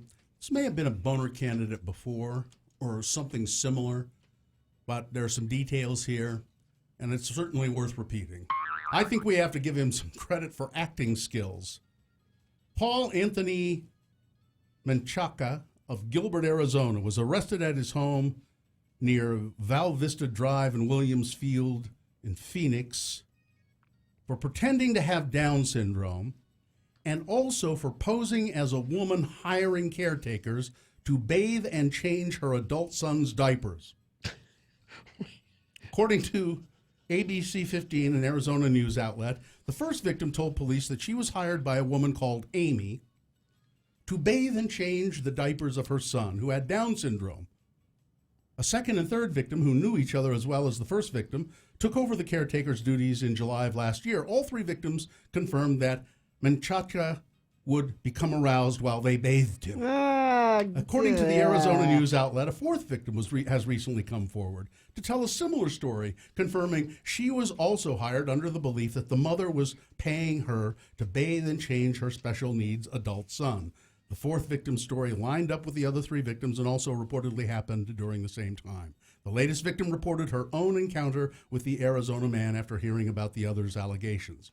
Paul Anthony Menchaca's trial is scheduled to start in just a few days here in this month of January. Some of the victims provided caretaking services for Menchaca, but they requested to stay anonymous. He needed shower and grooming. He couldn't use the bathroom himself. He couldn't really be alone by himself. He acted like a child. His whole demeanor was childlike. He would act in tantrums, talk like a child, act like a child. One caregiver said, "Why would you do that? Why would you make us change you knowing you didn't have to? Why would you give us a choice? Why didn't you give us a choice?" One of the victims said. So apparently what he would do was pose as Amy. So there was the mother. no actual woman helping him. No, it was him. I think it was on the phone. Must have been on the phone. Help, my son needs help. Yes. Gross. Ugh. Boner. And then he would be, "Where are you, ma'am?" "Well, I'm not there. He's all alone. You better hurry." boner candidate number 3. Well, I think we have to give him some credit for acting skills. Boner candidate number 3. All right, let's review the first 2 and vote. Boner candidate number 1. Good work, boys. You almost got it. Teens struggling to figure out a rotary phone. Boner candidate number 2. I'm not here. Fugitive leaving a message saying I'm not here written on a mattress. Well, he was there. He was just in another part of the house hiding in a dresser. And boner candidate number 3. I think we have to give him some credit for acting skills. All right, here we go. This is round 1 of your boner voting. You've got to decide of these three candidates which one is the worst, therefore the most deserving to go forward to Boner Fight and possibly become Boner of the Day. Yeah, if it wins here, it's the winner of round one. Good for you. Still not Boner of the Day yet. You got to defeat the winner of round two's voting. We'll do this again at 8:20 with three more candidates, three different ones. We'll pick a winner of that round as well. And we'll take both of those winners and throw them both into Boner Fight at 9:20 this morning. That is when you'll decide Boner of the Day. So get comfortable. We're going to do this. 1, 2, or 3. Remember the candidate number, the one you think should win. Put that number in the message of a text. That's all we need in that message. Text it to 33986. You can call 877-602-9696 or go online, look for the box that says Boner Voting January 15 and vote there. You've got less than 300 seconds. Round one. Let's go. Start your workday at 10 a.m. with a 1 hour non-stop music wingding on X96.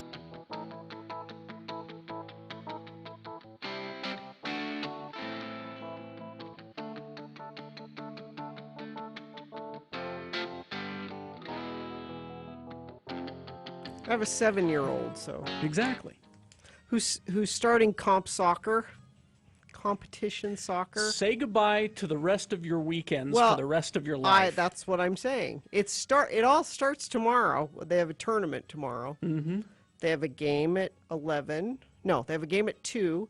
They have a game at 7. Mm-hmm. Friday they have a game at 11, and we're going to be up at Snowbird. So somehow I have to get from Snowbird to. This is going to be. This is my life. I would suggest using your car.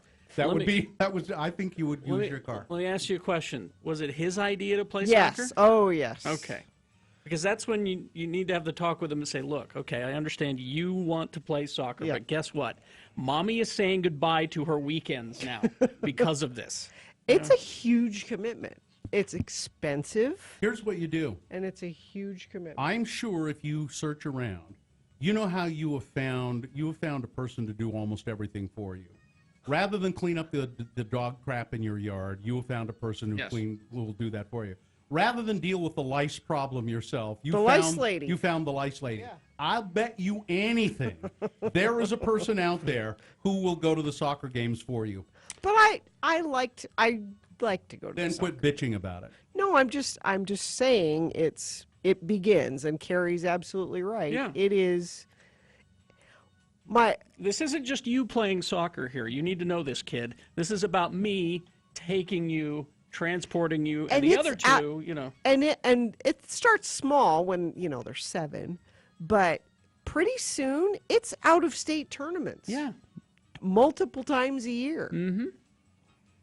It's a huge... Which is really kind of ridiculous if you think about it.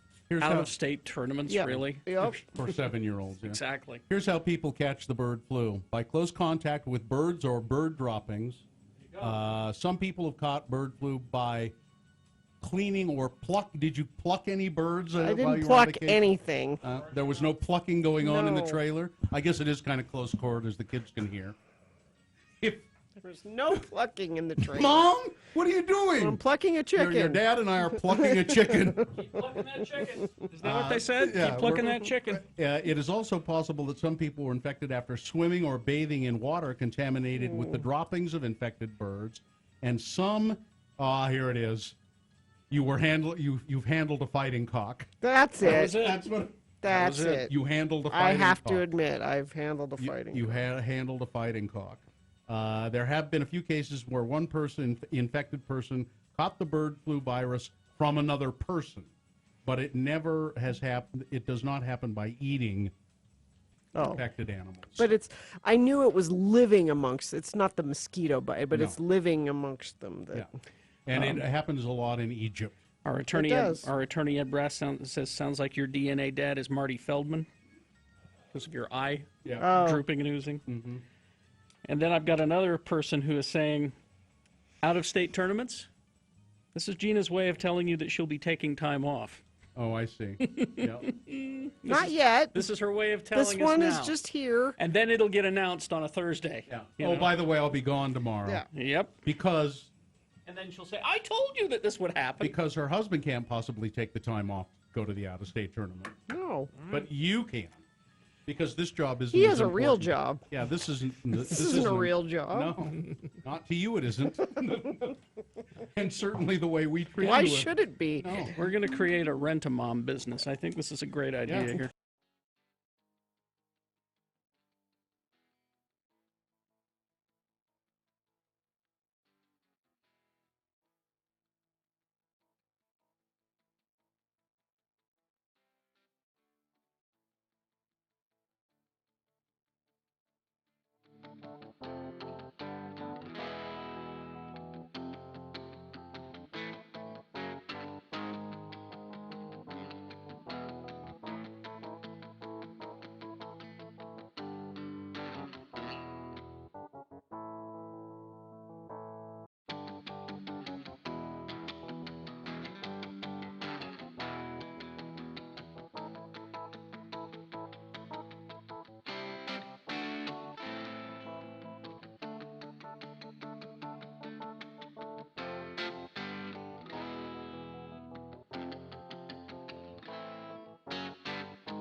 Radio from Hell with Gary Jackson, Bill Allred, and Gina Barberi on X96. All right, let's award round one of your boners. And round one of the boner voting is brought to you in part by Chicken Wings.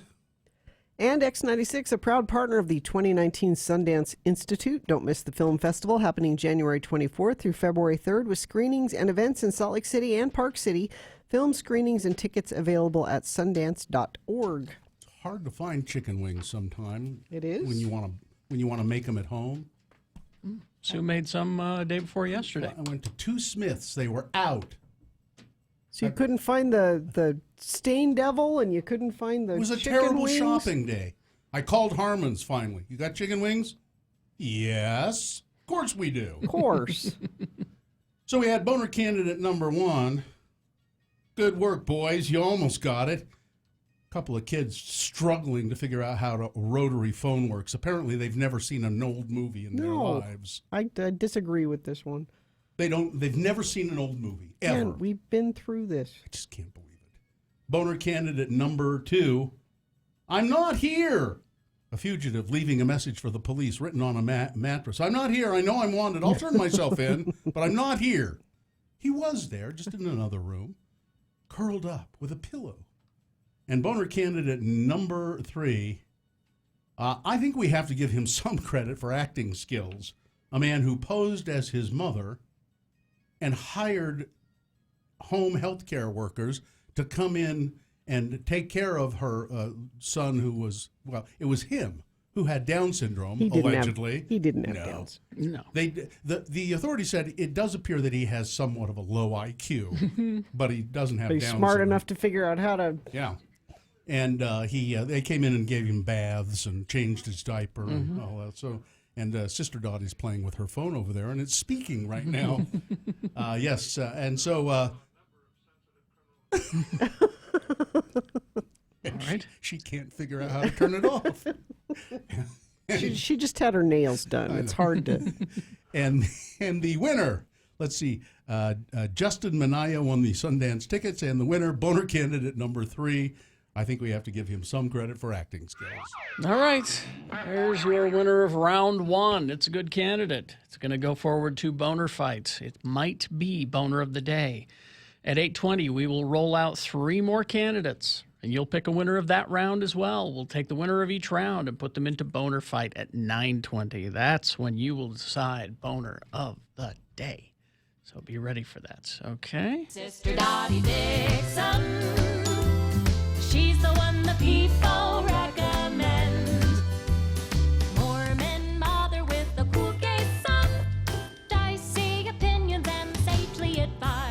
when Mormon leaders are sneaking around. Dottie is watching, so they better think twice. Sister Dottie Dixon, she's the one the people recommend. There we go. Hello, sister. Hello. Oh, hell, I'm so sorry. Oh, it's all right. It's I see you Well, were I was struggling with just- it there. Checking the headlines, and I'm not used to doing it in a radio station. And what was worse, it was Orrin Hatch and Mike Pence arguing. Oh, I no. couldn't get it off. I'm so sorry. Listeners, please forgive me. We've all done that, sister. It's all right. Sister, it was good Christmas for you? It was a good Christmas, not so busy, but just busy enough. Good. I even turned down a couple of parties this year. Really? Just thinking I was just too much on the go all the time, and I didn't want to do it all that much. Well, good. I'm glad you decided to slow down a little bit. Yeah. Plus, I've got Donnie's big Christmas party to chaperone, and that Isn't he always old enough? You shouldn't have wears to a- chaperone it. Gina, one would hope. Well, the older he gets, probably the more you have to. Yes, you've got to. I think next year I'm gonna order security guards. There you go. And maybe somebody from the Spanish Fart, please. I think it's a good idea. Yeah. Yes. So and now January is here. January's here, and I've had so many people online and on Facebook say, Sister Dottie, what do I do to get through January? And I want to say, you tell me. It is a tough month for a lot of people. Yeah. It is. There's that SADS. Seasonal affective disorder. And it's been so gloomy and all Bad of the air and- smog air. Neighborhood cats won't even go out. Won't go out. No. They put a little kitty mask on Yeah. them. So I kind of have been thinking that what I want to do today is maybe talk a little bit about something we can do with ourselves during the month of January. And I always think January is a month to plan. So you might start this in January and then do it for the rest of the year. Or you might start it and do it for a couple of months. I want to talk a little bit about contribution, volunteerism, and activism. Mm-hmm. Have any of you three ever done any of those? Well, I have volunteered at the soup kitchen before. That's wonderful, Mm-hmm. Bill. Mm-hmm. The actual definition is freely offer to do something. Sure, yeah. And you did Service that. projects. Service project. How did you feel? Tired. No, I mean, it felt good. I enjoyed doing it. I used to go, I haven't done it for a while, but I used to go like once a month and help make food and serve it. Oh, how nice. That's a wonderful example. Mm-hmm. Gina or I Carrie? do a lot of stuff with my kids' school. Good. But yeah, same thing. It's you get something out of it for sure. You get a good feeling out of it. You're helping, help kids in the reading program at school or. I'm sure the teachers must really appreciate that. Sure. And being so famous, the kids. if No, you they don't oh, care. Lord, they must They just don't go care. unglued. Well, it gives you something to focus on. Yeah. Something to take your mind off of, the sads. The SADS. Mm-hmm. Thank you for bringing that full circle, Carrie. You're so good at that sort of thing. I know what it is. Move it along, girl.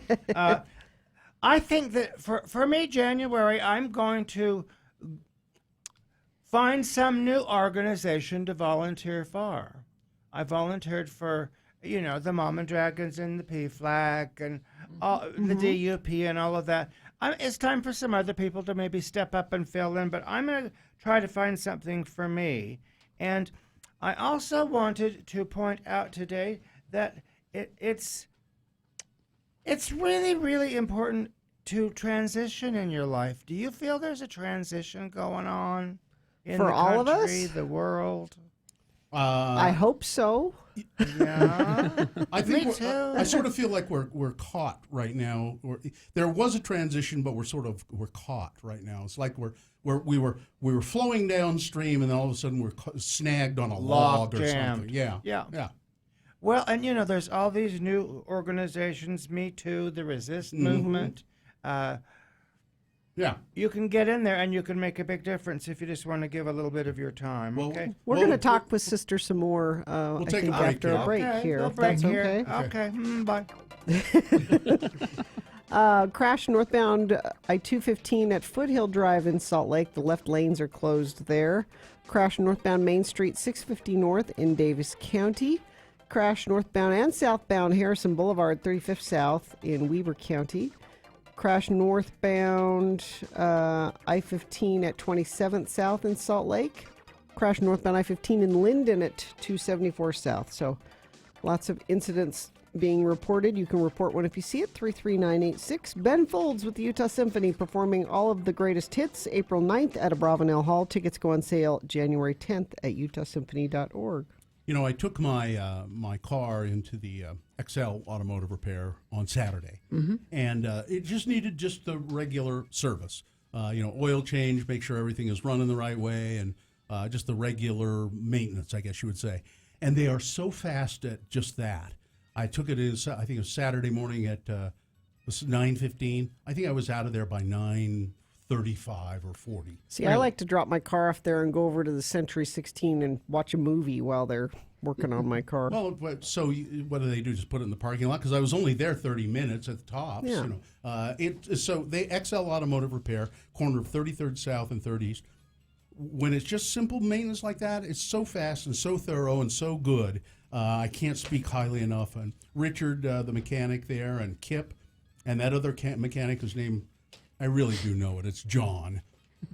They do great work. So if you need a mechanic, don't trust somebody that you have a personal relationship with, and you will develop a relationship with these mechanics, and they'll treat you well and treat you honestly. I guarantee it.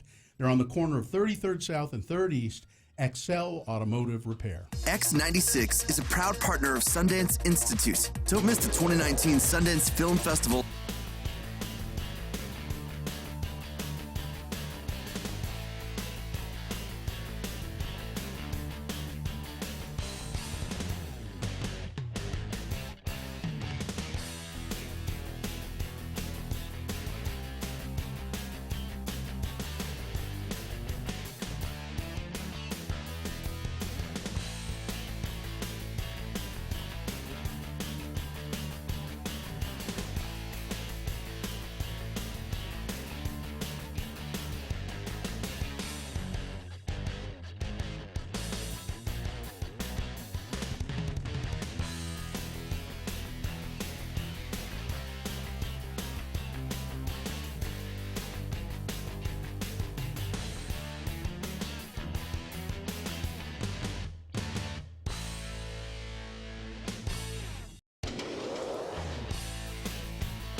Radio from Hell.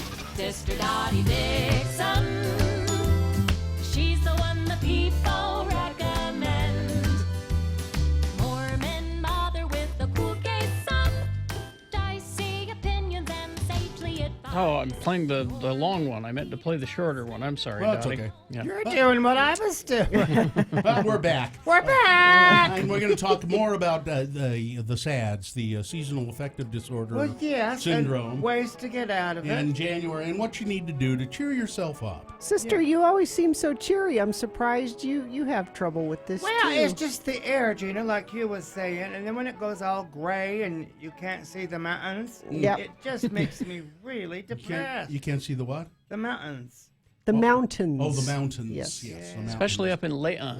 Yeah, that's true. I live close to the mountains by Diamond Far, and sometimes I can't even see it. I know, it's only terrible. 2 miles away. Yeah, we were talking also about a big transition that's happening, or maybe we're kind of stuck and the log jam will get opened up again, and then we can get this transition going in our country and in our world. Yeah, I hope. And so I brought some things that I just think are some things that you could focus on if you wanted to. I brought a few ideas here today, and I'm going to read just a few, and I'll put all of them on my Facebook page. Oh, great. Dottie Dixon, or Sister Dottie S. Dixon.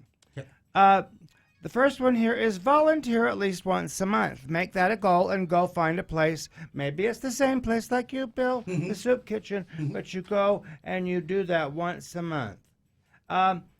Let's say you have, you do your laundry at a laundromat, and you leave a bunch of quarters sitting there. Oh, just a little something like that. That's yeah, nice. something like that's Yeah.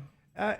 If someone needs to be mentored, and maybe it's not your kid or your family member, but somebody else, maybe you could pick up being a mentor for them and show them the way.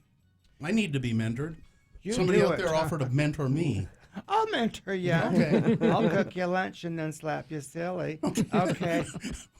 I don't think that's what mentoring. Well, with him there are none, you know. Make your voice heard. Join an organization. And, you know, if you want to run a 5K or a 10K, right now is the time to start preparing for that. Maybe you could do that this year and meet a lot of new people. Help end some childhood hunger. Go volunteer for an organization like that. Celebrate people. Recycle is one.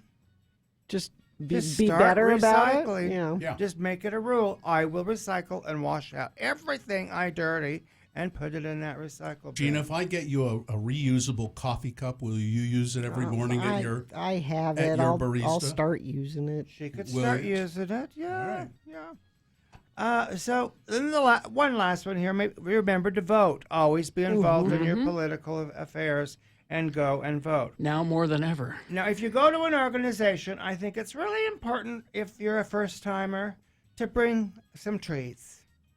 Oh, well, sister, you always bring Yes. the treats. Bring treats. Bring treats so that everybody is like, that Bill was so nice. He brought them Rice Krispie squares that had pretzels inside, and it just was that sweet and Ooh, salty. that sounds great. It was really good. Yeah. I want that now. So make some treats and go to one of these things, okay? Yeah, and about the voting, make sure to vote all the time.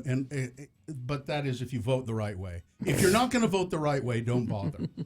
Well, we're talking to lots of people that way. Okay. Now, for years and years, I've been collecting at Stars little voucher books.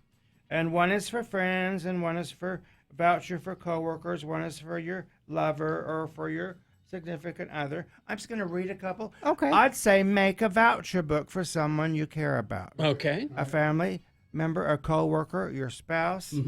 Maybe it's somebody that's just some alone time could be one of the vouchers they could rip out. So and they could what's use. in these? A big juicy kiss. This is for your lovers. Okay. Okay.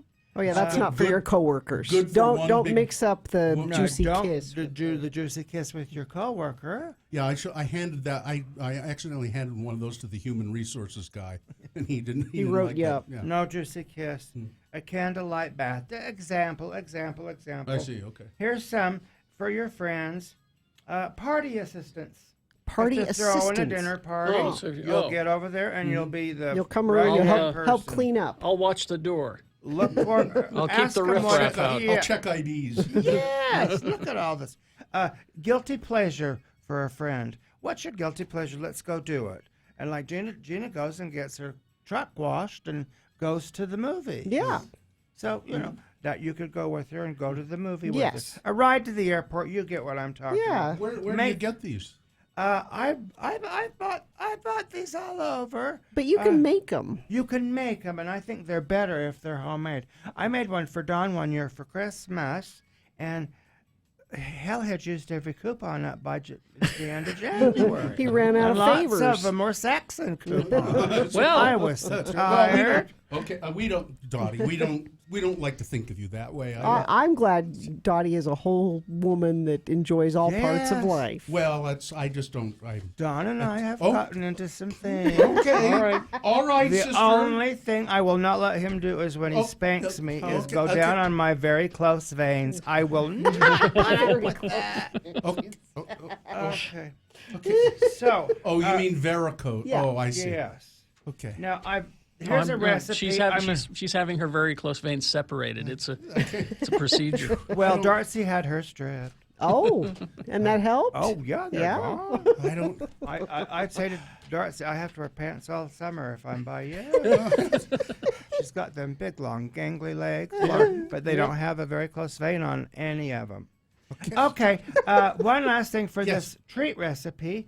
These are Sister Dottie's famous January Gloom cookies. Gloom cookies. Gloom cookies. Guaranteed to make you a hell of a lot happier. I can't wait. All Okay. right. Now these are the ingredients, okay? Uh-huh. And when I read the ingredients, I'll post this too, and you'll be able to figure out how to make them. Okay. It's just like making a regular chocolate chip batch. Think of it Okay. as that, okay? Okay. You have one half cup of unsalted butter at room temperature, 1/2 cup granulated sugar, 1/2 cup packed brown sugar, 1 large egg, 1 teaspoon vanilla extract, 1 1/4 cups of all-purpose flour, 1/2 teaspoon baking soda, 1/4 teaspoon salt, 1.5 chunks of dark chocolate. Ooh. Oh. So go So buy not some chocolate chips, but You okay. could, but I'd go buy some fancier dark. Do the Okay. chunks. Yeah. And then pound them with your over a dish towel with your rolling pin, and they'll come down. And then I get a cup of shelled pistachios, and I mortar and pestle half of them, and then the others I just chop, and then I mix that all up like you would a chocolate chip recipe. Put them on parchment paper, and then sprinkle them generously with smoked salt. Ooh. Smoked salt. Because you get that little salt brings out the sweet. Yeah. Yes. I love putting sweet and sour together, and savory. Salt Yeah. on chocolate is Yeah. just one of my favorite things. So that's something that I'll post today too. So when you go to a meeting or volunteer, that might be a kind deed you do for something is There make you a batch go. of these cookies Gloom and cookies. take them over and Okay. say, you've been so gloomy. Here, have these cookies. Well, there's the Women's March this Saturday. I didn't know about that. Yeah, people check that out. I'm going to give you that little assignment to check it out, maybe. There you go. And you know the Encircle House that's coming to Salt Lake City. No, what's that? It's an LGBT youth support. Oh. They have one in Provo. It's huge. Oh. It's right there by the temple. It's called Encircle House. Encircle House. Okay. And they're doing it in an art gallery in their new one. And it's just up here on 6th East. Okay. Huh. Yeah. I'll look it Okay. up. Look it up and check it out. Okay. Other than that, have some Gloom cookies, and I love you all. Okay. Oh, nice I'm to on see my you, way back. sister. Thank you for mentioning my nails. They're They lovely. look lovely. They look Well, great. That helps with gloom too. Yeah. Okay, all right. Done. Thank you, Double Dottie. dip. Bye now. See you next month. Careful driving back to Spanish Fork. Yeah, because we have a little bit of snow happening. Oh, there is? Rain snow mix happening. Crash northbound. Do you see any out there? A little bit? No? Not yet. Northbound SR 36. This is in Erda. Milepost 59. Crash northbound I-15. Milepost 274 in Linden. Big slowdown, Foothill Drive, northbound I-215 to Foothill Drive in Salt Lake. The left lane is closed there. I see red cameras all through that area. And if you see something, you can text it to us, 33986. All right, we've got boners round 2 coming up. Here are your boner candidates. Boner candidate number 1, perfectly understandable behavior from someone whose team lost. Boner candidate number 2, and like Brett, she says she enjoys beer. And boner candidate number 3, if you can't be safe passing out at a Waffle House, where can you be safe? Round 2 of your boners coming up after these, along with Big Boy News and Opinionwendo. Hoops Vision Correction is at HOOPES vision.com. Focus on the new year with LASIK from Hoops Vision. I've had my eyes done there as Carrie. They really are the best in the state, certainly, probably the Intermountain West. Oh, yeah. The latest technology in the hands of Hoops Vision's world-class surgeons give you the confidence you need to invest in yourself in 2019. It'll get rid of the January glooms by calling them. 877-30-LASIK. That's LASIK. Or visit them online at hoopsvision.com. Schedule a VIP LASIK consultation. It's a free consultation. Ask about their 24 months zero interest offer and their See Clearly guarantee. And, you've got your FSA, your new one going for the year, and talk to them about even more LASIK savings. Call today, 877-30-LASIK, and they really do have great programs, and they are the best LASIK surgeons in the state. It's hoopsvision.com. X96 presents Lights, Camera, Brunch. Join us and...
Bill Allred, Gina Barberi.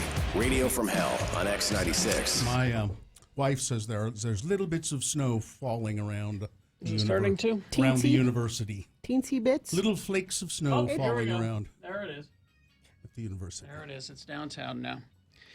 All right. It is time now for round 2 of your boner voting, presenting to you 3 news stories. These are examples of bad, stupid, or funny human behavior. And you'll have to decide, of these 3 candidates, which one is the worst, which one deserves to go forward to boner fight and possibly become boner of the day. Because see if it wins here. Yeah, it's the winner of round 2. Good for you. Not boner of the day yet. Going to have to defeat the winner of round 1's voting. That happened an hour ago. You missed that? But we'll throw both of these winners into boner fight at 9:20, and that's when you'll decide boner of the day, an hour from now. So pick your champion for round 2 right now. Presenting 2 candidates now, a third after the news. Once you've heard all 3, then you will vote, and one of you lucky random boner voters will receive tickets to the Utah International Auto Expo. All right, here's boner candidate number 1. Perfectly understandable behavior from someone whose team lost. Philadelphia Eagles fan Kirsten Gaskins allegedly assaulted her girlfriend and threatened to harm her dog after the team's NFC divisional round loss to the New Orleans Saints on Sunday. What else are you going to do? Perfectly reasonable. Yeah. Citing the criminal complaint, Manuel Gemes Jr. of the Morning Call reported Gaskins was charged with simple assault, harassment, cruelty to animals, and possession of drug paraphernalia after she allegedly attacked her girlfriend and put her girlfriend's dog inside of a microwave at the hotel room they were staying in. Gemes provided a timeline noting that the victim said Gaskins pushed her to the floor and began hitting her in the face. Gaskins also allegedly threatened to kill the dog, which police found unharmed in the microwave oven, if the victim left the room. Gaskins refused to talk to police, and the drug charge came when they found a marijuana grinder in her jacket after taking her into custody. Police said that they saw blood on the victim's ear and an abrasion on her nose and cheek. As for the game that angered Gaskins, well, the Eagles had the opportunity to win on their final possession before Marshawn Lattimore intercepted Nick Foles' pass that hit Alshon Jeffrey in the hands. New Orleans advanced to the NFC Championship well, now I game understand with the why. 20-14 win. So it was they almost won, and it just pissed her off. I mean, perfectly understandable behavior from someone whose team lost like that. Yeah. Boner candidate number 1. There's boner candidate number 2. And like Brett, she says she enjoys beer.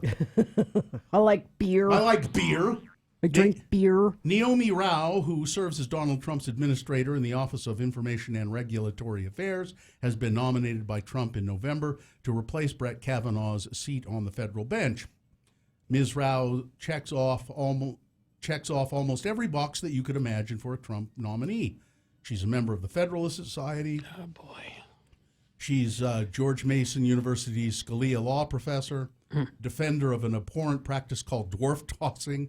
She's a defender of? And according to a new reporting by Mother Jones, prolific writer of articles espousing radically racist and sexist views in her campus paper. Oh, boy. As an undergrad, Rao wrote articles for the Yale Free Press, and the Yale Herald, attacking everything from affirmative action and LGBT rights to feminism and climate change. Here's an example pulled by Mother Jones on what Rao wrote about date rape in the Yale Herald.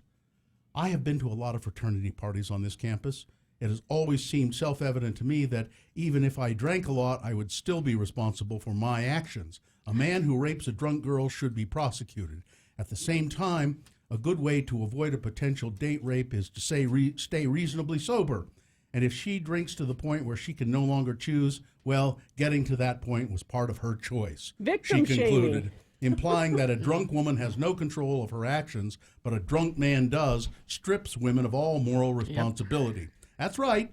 Trump's pick for Kavanaugh's replacement, a man who was accused of attempted rape, is someone who once blamed women who drink for not doing their due diligence to avoid a potential date rape. Rao's reactionary views also included a piece entitled Separate but More Than Equal, in which she and a co-author suggested that minority students were getting an unfair advantage by having special deans devoted to helping them. Rao also wrote that feminism had contemporary associations with radicalism and lesbianism What? and called the scientific evidence on global warming a dangerous orthodoxy. Whoa. According to Politico, She covers all the bases, Yeah, actually. she's a Trumpkin. According to Politico, Rao is also on Trump's shortlist should Ruth Bader Ginsburg depart the Supreme Court. The more we learn about Rao, the worse it gets, something that she seems to have in common with most of Trump's other nominees. Boner candidate number 2, and like Brett, she says she also enjoys beer. Coming up in a moment, boner candidate number 3. If you can't be safe passing out at a Waffle House, where can you be safe? All right, we got boner candidate number 3 for round 2 coming up after this Big Boy News, brought to you by. Hungry? Want half-pound New York corned beef or pastrami sandwiches, Reuben's, matzo ball soup, latkes, real bagels? Feldman's Deli is Utah's only authentic Jewish deli, the corner of 20th East to 27th South, Tuesday through Saturday for breakfast and lunch, Thursday through Saturday for dinner, music Friday and Saturday nights. Everyone meets at Feldman's, feldmansdeli.com. Well, much has been made of the virginity of the Bachelor on this season of The Bachelor. It's almost like that's the only thing they have. But he's not the only one with a limited sexual pass. One of the contestants, Heather Martin, has said she's never kissed anyone. Again, I just call BS on Heather all of this. was nervous on the second episode of the season to tell Colton that she's never smooched anyone. She wasn't exactly hiding it on the show. Her official Bachelor contestant bio lists her job as never been kissed. In reality, though, Heather is gainfully employed. In an Instagram post about the show, she added the hashtag I have a job, just so everyone was on the same page. And in fact, according to Heather's LinkedIn profile, she's an assistant program manager at a company called Aethercom. California-based company makes products to be used in combat. According to its own LinkedIn page, impressive and so much more than that show tagline gave away. So what do you know about Heather? Well, she apparently has never been kissed. Now, I think there's a big difference between never having sex and never being kissed.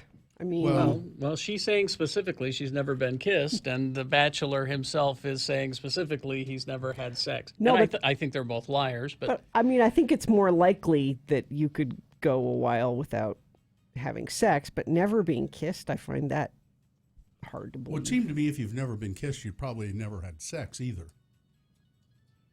Well, no, of course. I mean, you know, No, I mean, yeah, anyway, we've already talked about John this. Krasinski and Emily Blunt were the ultimate power couple at the Critics' Choice Awards on Sunday.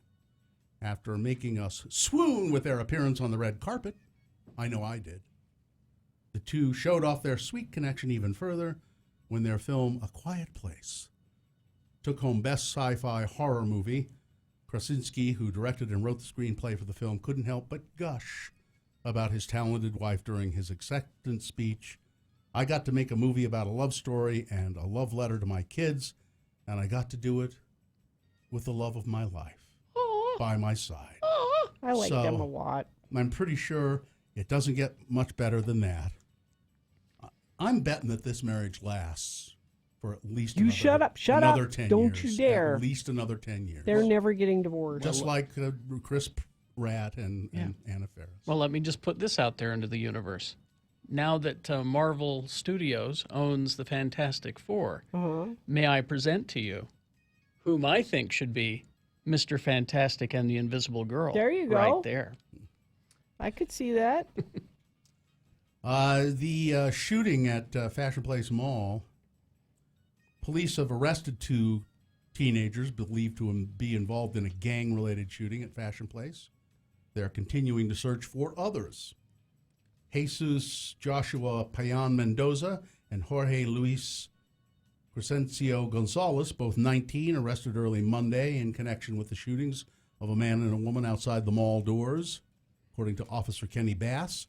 The woman who was shot in the leg has been released from Intermountain Medical Center in Murray. The man who was hit in the back remains there in critical but stable condition after surgery.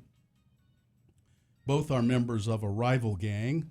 Probable cause statement said Payan Mendoza and Crescencio Gonzalez are involved with the Florencia 13 gang. It's unclear whether either of the two teens fired a gun during the attack, but the documents say Crescencio Gonzalez drove a getaway car. Both are being held on suspicion of attempted homicide and felony discharge of a firearm. Bass said Monday that the members of the Florencia 13 gang incidentally bumped into members of the rival gang outside the Murray Mall at 1:30. Two groups yelled at each other, and as one left, the other followed. The two groups got into a physical fight outside the southeast entrance of the mall. The Florencia 13 gang members turned and fired, hitting the man and the woman who were in their early 20s. A member of the group fired back. It doesn't appear that any individual hit a Florencia 13 member. I don't think they've said what the other gang is called. It's just the other gang. Everybody who was involved in the shooting was a member of one or the other of the gangs. No bystanders were struck.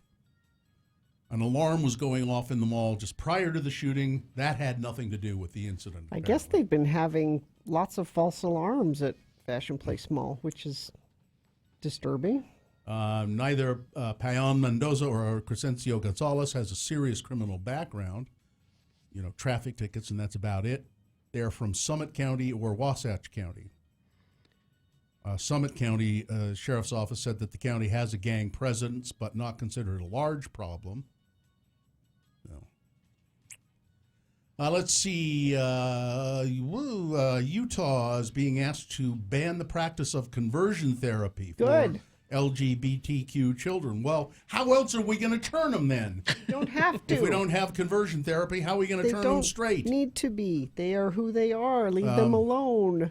So a lot of states have banned, made it illegal to do the conversion therapy. I always say, could somebody convert you to being gay? If that, well, I don't know. Is it possible to go? Yes, they Richie? haven't tried.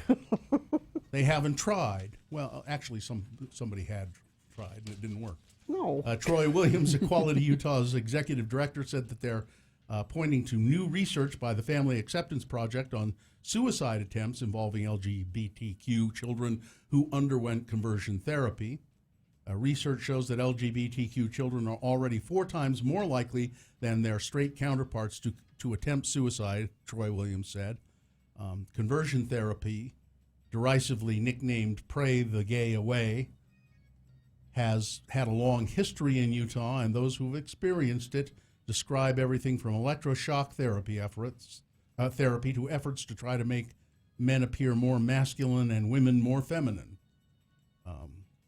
It's generally been said by most medical experts that it's not effective. Well, and it's cruel. Teachers in Los Angeles are on strike. 600,000 students are affected. And there's an eclipse this weekend. Oh, there is? A lunar eclipse. Isn't it like a blood wolf moon? Super wolf blood moon. Sunday evening, January 20th. A super moon and a blood moon together. According to timeanddate.com, the first full moon of the year is known as the wolf moon, named after the howling of wolves. And the supermoon is a full moon occurring at perigee, the moon's closest point to the Earth in orbit. Do we have to go up to the white tents in the mountains? Is that what you do with you run away? No, that's not the best place to see it. No. I don't think. So when is the best time to see the super wolf blood moon and lunar eclipse? The best time to view it will be 9:30 p.m. Sunday, January 20th. And let's see, 11:41 p.m. Eastern time, so that would be 9:41 our time p.m. So if it's clear, then that'll be nice, right? Sports, weather, traffic. The Jazz won last night. They beat Detroit 100-94. The next game they play the Clippers tomorrow at 8:30. Weather, it did finally start flurrying in Salt Lake. Probably not going to get a lot of snow, but there's a little bit about 36 for a high. traffic, we've got a crash southbound I-15 at 152nd South in Salt Lake. Crash, let's see, northbound I-215 at Foothill Drive in Salt Lake, the left lane being affected there. Thought I saw some message people saying crash at the overpass intersection of I-215 and Highland Drive, the westbound exit. There's a fair amount of snow coming down I-15 Point of the Mountain up to Murray. Traffic is slow in this area as well. Those came in via text, and I'm sure you did it responsibly, 33986. Go to Hale, Scott Hale Plumbing, Heating and Air for a $49 furnace tune-up, which includes a 19-point safety inspection. Scott Hale, amazingly different, surprisingly better, scotthale.com. Here's boner candidate number 3. If you can't be safe passing out at a Waffle House, where can you be safe passing out? A man's attempt to sober up at a local Waffle House in Georgia fell flat after 2 employees covered him in condiments and cheese. 2 employees at the breakfast chain in Lithonia, Georgia, were fired when footage of the outrageous prank went viral. As soon as I saw it, I was in awe and I busted out crying, the man's fiancée said. The man, who was not identified, didn't know anyone who worked at the restaurant. What are they doing? He was drunk. He passed out, and at least 2 employees took advantage of his condition, dousing him with ketchup and salt and a slice of American cheese. Oh, and they were making him dance, yeah, too. they got behind him and pretended that he was a puppet. And took video of it. Yeah. See, look at the funny thing we did. Yeah, the man's fiancée shared the footage with a local TV station. He went out. He went to go and, he got his head together, his mind straight. He passed. So the man got drunk and he realized that he was not in any condition to do anything. So he went to the Waffle House to try to sober up. And he put his head down on the table and he fell asleep. He passed out. And the employees at the Waffle House decided it would be funny to do this to him, rather than just let him sleep it off. I mean, if you can't be safe passing out at a Waffle House, where can you be safe passing out? Boner candidate number 3. All right, let's review the first 2 and vote. Boner candidate number 1 is perfectly acceptable or understandable behavior from someone whose team lost. An Eagles fan allegedly assaulting her girlfriend and putting her dog, the dog was not harmed, putting her dog in a microwave. Boner candidate number 2, and like Brett, she enjoys beer. Trump's nominee to replace Brett Kavanaugh once wrote, among other horrible things, that women should stay sober to avoid date rape. And boner candidate number 3, if you can't be safe passing out at a Waffle House, where can you be safe passing out? All right, here we go. This is round 2 of your boner voting. You've got to decide of these 3 candidates which one is the worst, which one deserves to go forward to boner fight and possibly become boner of the day. All right. Round 2. If it wins here, it's not boner of the day. It's just the winner of round 2. It'll have to defeat the winner of round 1's voting, which we did an hour ago. We're going to take both of the winners and throw them into boner fight at 9:20 to decide boner of the day. So right now, pick your champion for round 2 of these 3 candidates, 1, 2, or 3. The one that you think should win. Remember your candidate number. Put that number in the message of a text. That's all we need in the message of the text, that single digit. Computer counts it. It's easy. 33986 is where you send that to. You can call 877-602-9696 or go online to x96.com. Look for the box. This is Boner Voting January 15 and vote there. You've got 4.5 minutes. Let's go. It's round 2. When Carrie, Bill, and Gina run out of things to bitch about, we give you a 1-hour nonstop music wingding at 10 a.m. on X96.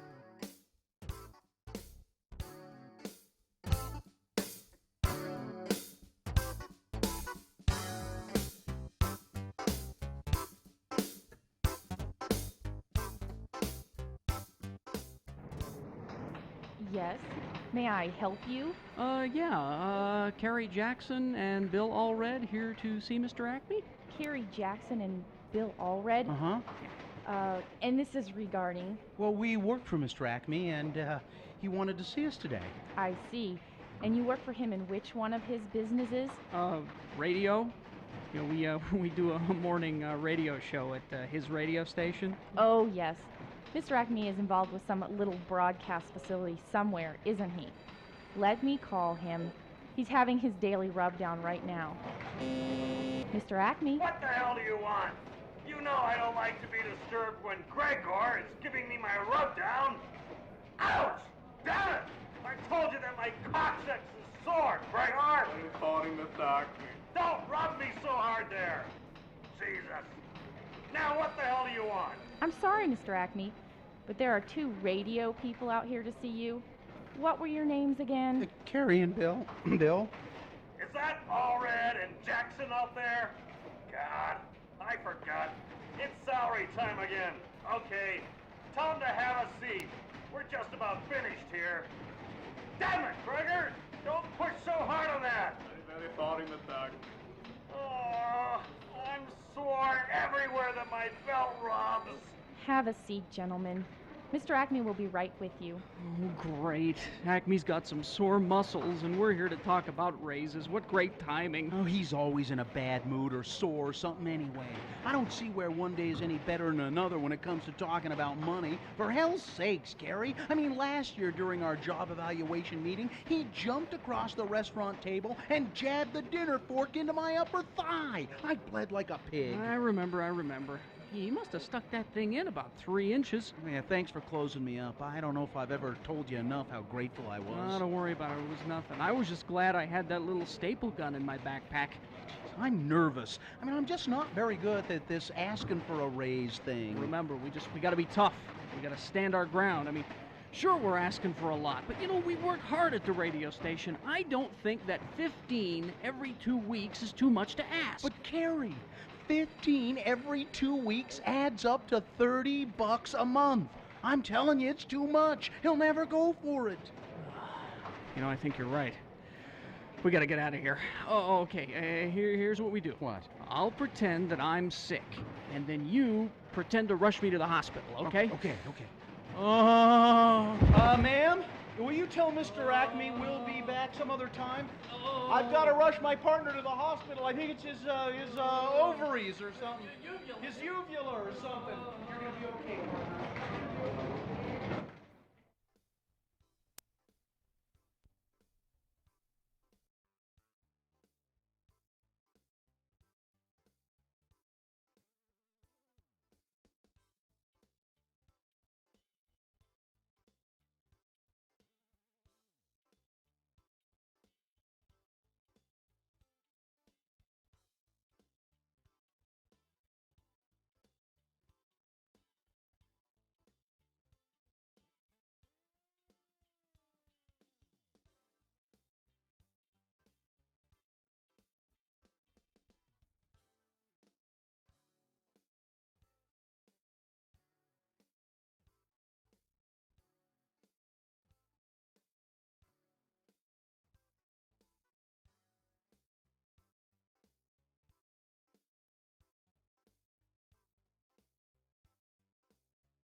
Incomplete sports, weather, and traffic on X96, Radio from Hell.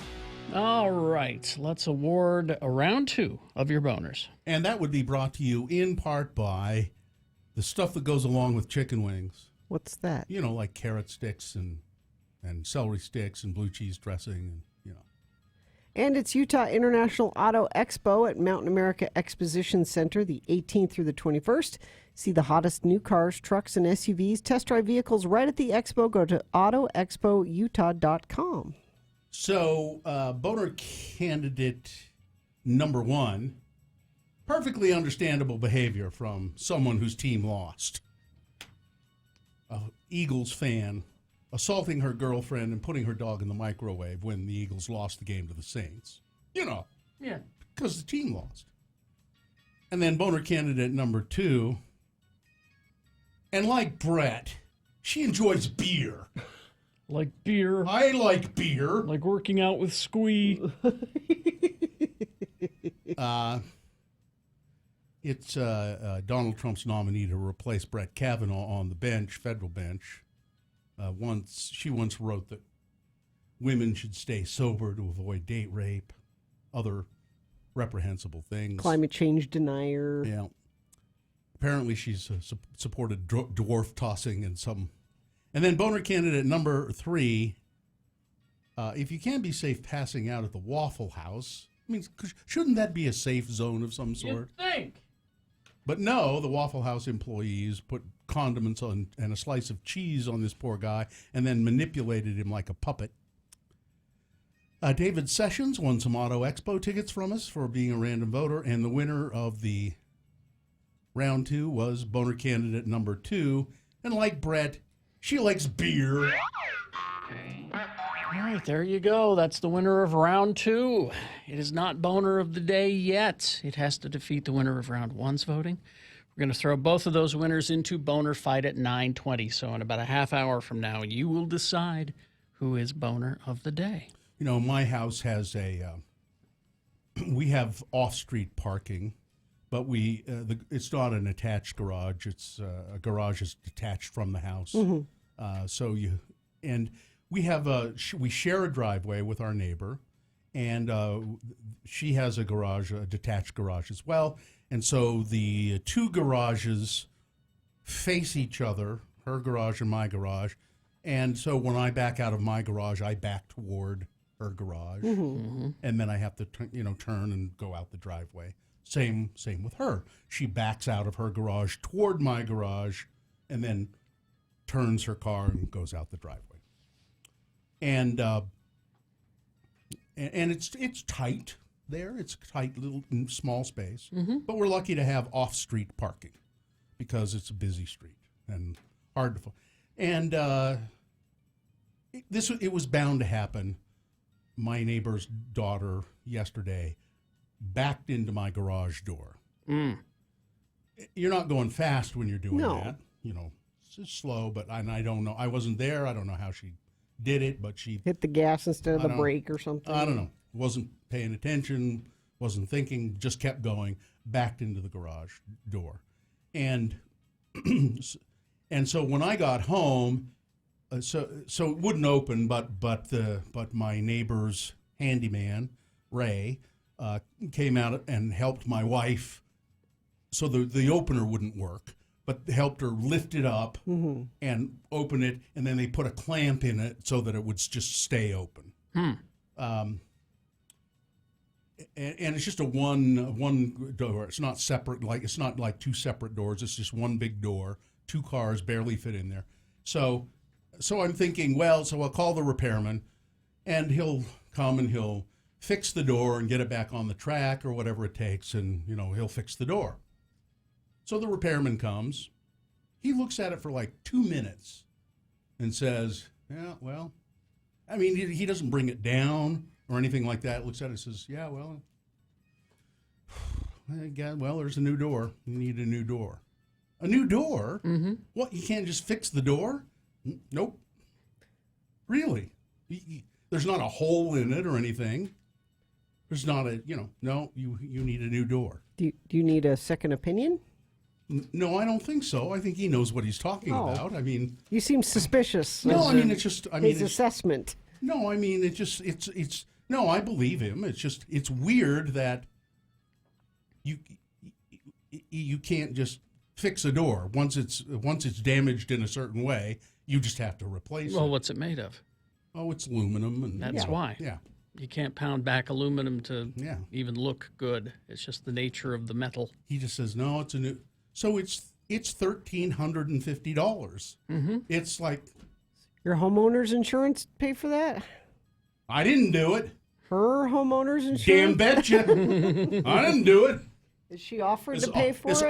Her auto insurance will cover. Yeah. Oh, I should have looked into that. Yeah. I mean, we're good neighbors, and This won't ruin your relationship. No. I mean, the Because daughter. this kind of thing ruins relationships. We're Now, is it stuck open? Well, no, we decided the garage, and the garage door repair guy was really good. He said if you do a simple, this door has little windows in it, and he said if you want to do windows, it'll take a while to get it done. And I said, I don't care about the damn windows. We don't do anything in there, Yeah. It's just for looks. Mm-hmm. And he said, okay, I can get you one quick. But he said Friday. He said, I'll try and get it done he couldn't get it done until Wednesday. So we just put it down. Left it. So we have to park on the street because there's stuff in the garage that I don't want stolen, but there's stuff in there. So it's locked up. It's just, it wouldn't ruin our relationship. I don't know. No. As a matter, the daughter came over and she said, "Oh, I'm so sorry. I said, listen, my first reaction was, oh, damn it. And then I said, well, it happens, it happens. She said, I'm sorry. I said, don't worry about it. It's fine. Well, see, I haven't talked about my situation because I didn't know you had a garage door situation. I felt kind of embarrassed about the whole thing. But I backed out of my garage and neglected to open. Now, how far did you I get? almost did that. I got maybe a couple inches. I almost did that just the other day. Wait a minute. You started your car up in a closed garage? Yeah. Yeah. You just thought that it was open. I have a procedure, and my procedure was thrown off that morning because the day before, Sue forgot that I kissed her goodbye. It's one of the things. Yeah. I kiss her goodbye, say goodbye to the pups. Mm-hmm. And then I leave. That's Yeah. the routine. Yeah. And I did that, but she forgot. Yeah. And so she chastised me, and I said, no, I did. You just forgot. Yeah. So then the next day, I was being very conscientious about it to make sure that she remembered, and it threw off my system. Kissing her threw off your... I got into the car to leave, and I went, better make sure. So I ran back upstairs, made absolutely sure, and came back down, started the car, backed up. Instead of... And hit the garage. What I do is simultaneously start the car and hit the garage door. Yeah. And then I hit the button that lowers my rear view mirror things, and then, I plug in my phone. I have a system. Yeah. And because I was thrown off of my system, I backed into the garage door. But it was fine because we've been meaning to replace it forever because it was old when we got the house, the garage door. Yeah. Would it open after you hit it? It did open. It opens and closes. Here's the thing. After it's kind of bulged out just a little bit, it still opens and closes. Here's the thing. It's quieter now.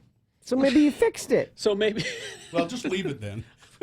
Well, we called a guy a month ago, and he's going to come, I think, in the next couple of weeks. We ordered, in advance. But we're fine because it opens and closes just fine. But, quieter now. It actually improved it. No, we've been meaning to replace it for a long time because, you get these cars, and they have the programmable the programmable garage door thing in the car. And this unit is so old that the new cars are not talking to it. Yeah. So we can't use the car units. And so we have the actual portable garage door openers because it's so old. I said to the guy, now am I still going to be able to use the programmable thing on my rear view mirror? He said, I'm not changing any of that. It'll still work. And I said, good, because it's so hard to figure out how to do that. He said, I know. Don't worry. The motor is staying the same. What about kissing your wife before you leave for work? He said, I'd be happy to kiss your wife for you. If it helps with the routine, He said, I'll kiss your wife for you. In the That's routine. I have a system. Crash southbound I-15 45th South in Salt Lake. Right shoulder affected there. Crash southbound I-15 152nd South. Let me check our message stream, see if anybody sent anything in there. Nope. Looks like that's about it. That's traffic. Have you been to Moochie's lately?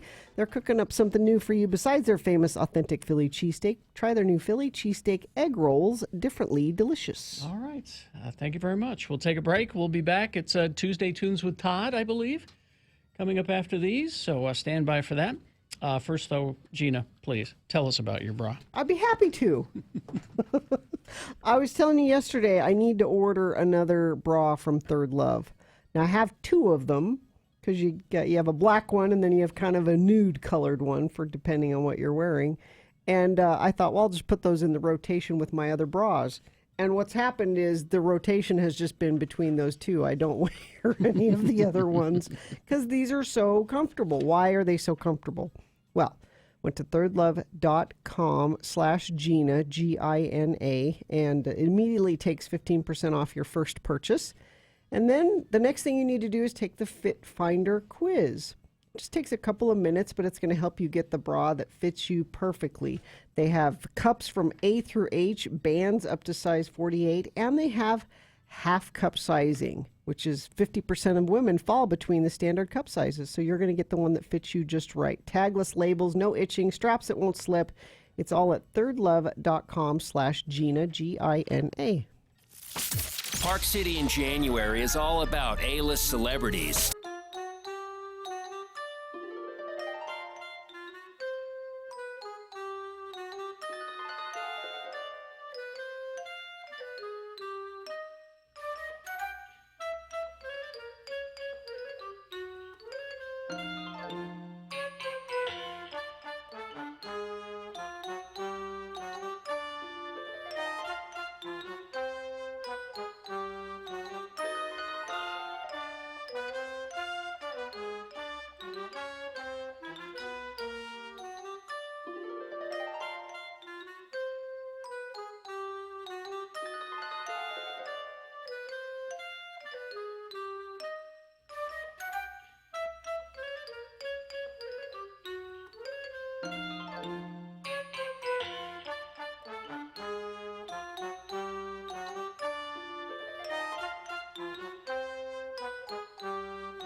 on X96. All right. No pee breaks, people. No pee breaks. Now, before we do the Tuesday Tunes, Yes. Scott Hale, Plumbing, Heating, and Air. Scott Hale, you all right? Yeah.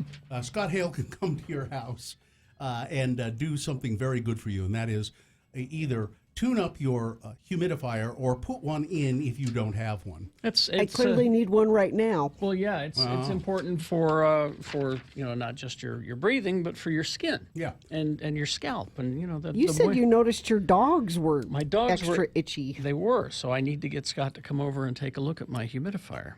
The humidifier will really make a big difference if you're suffering from a postnasal drip, anything like that, or it helps. Like people who have dandruff problems, it helps with that. Have Scott Hale come and look at that, or anything having to do with your furnace and your that kind of thing. And also, Scott guarantees 100% satisfaction. You'll be delighted with the service Scott Hale does.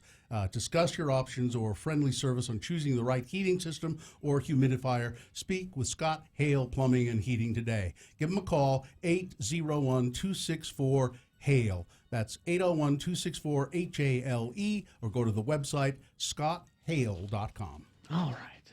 Is it sponsored, Gina? No. Tuesday Tunes with Todd on X96. Ran from hell. Hola, Todd.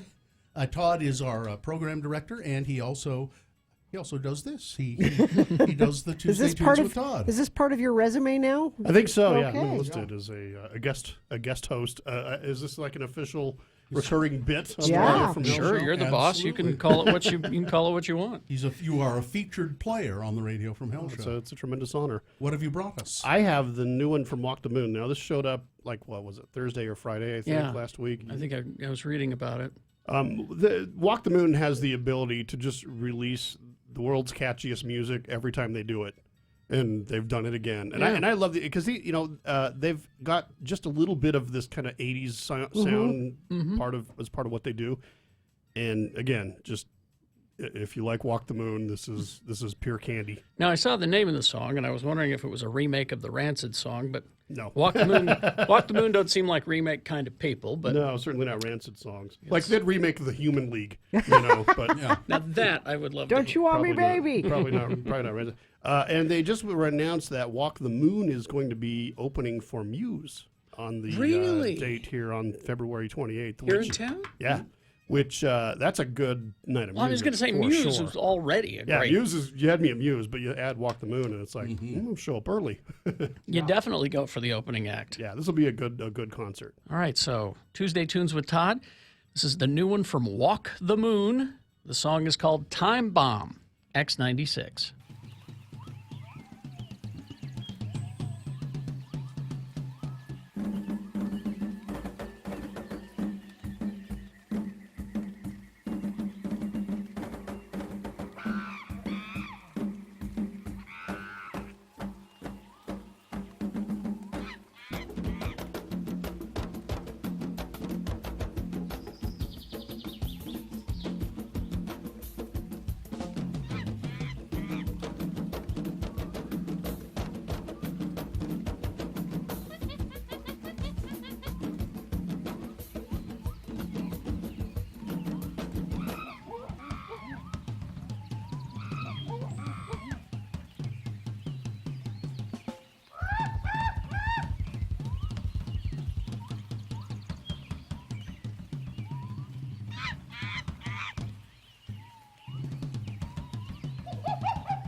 pay. Yes, they do, and nice too. Like I mean, yeah.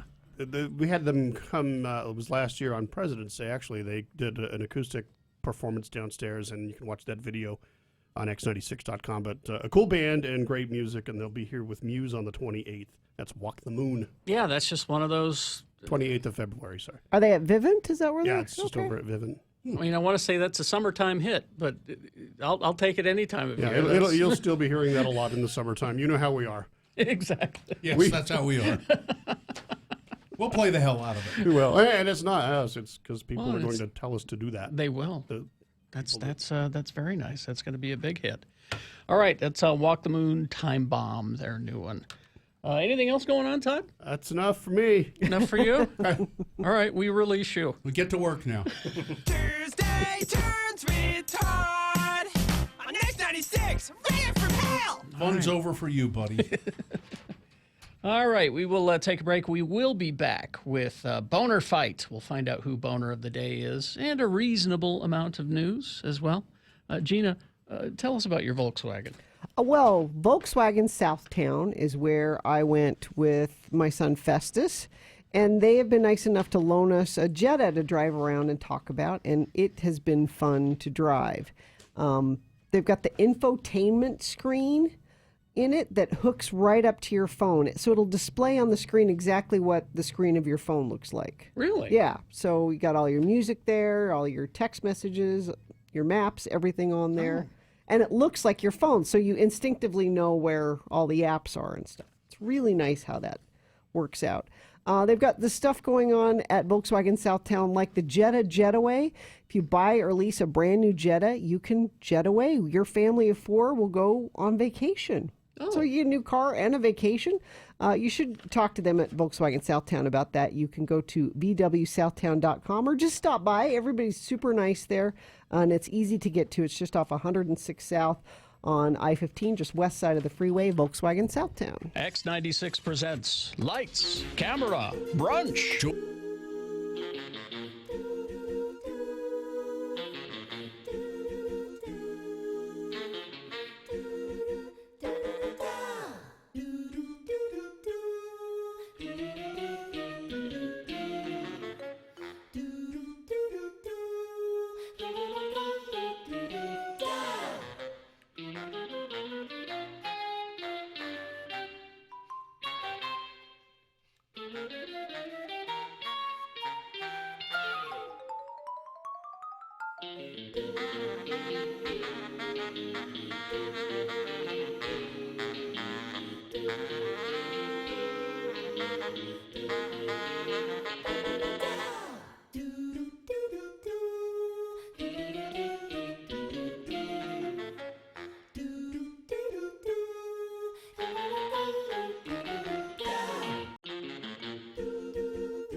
On Utah's original alternative, X96. All right, 9:20 right now.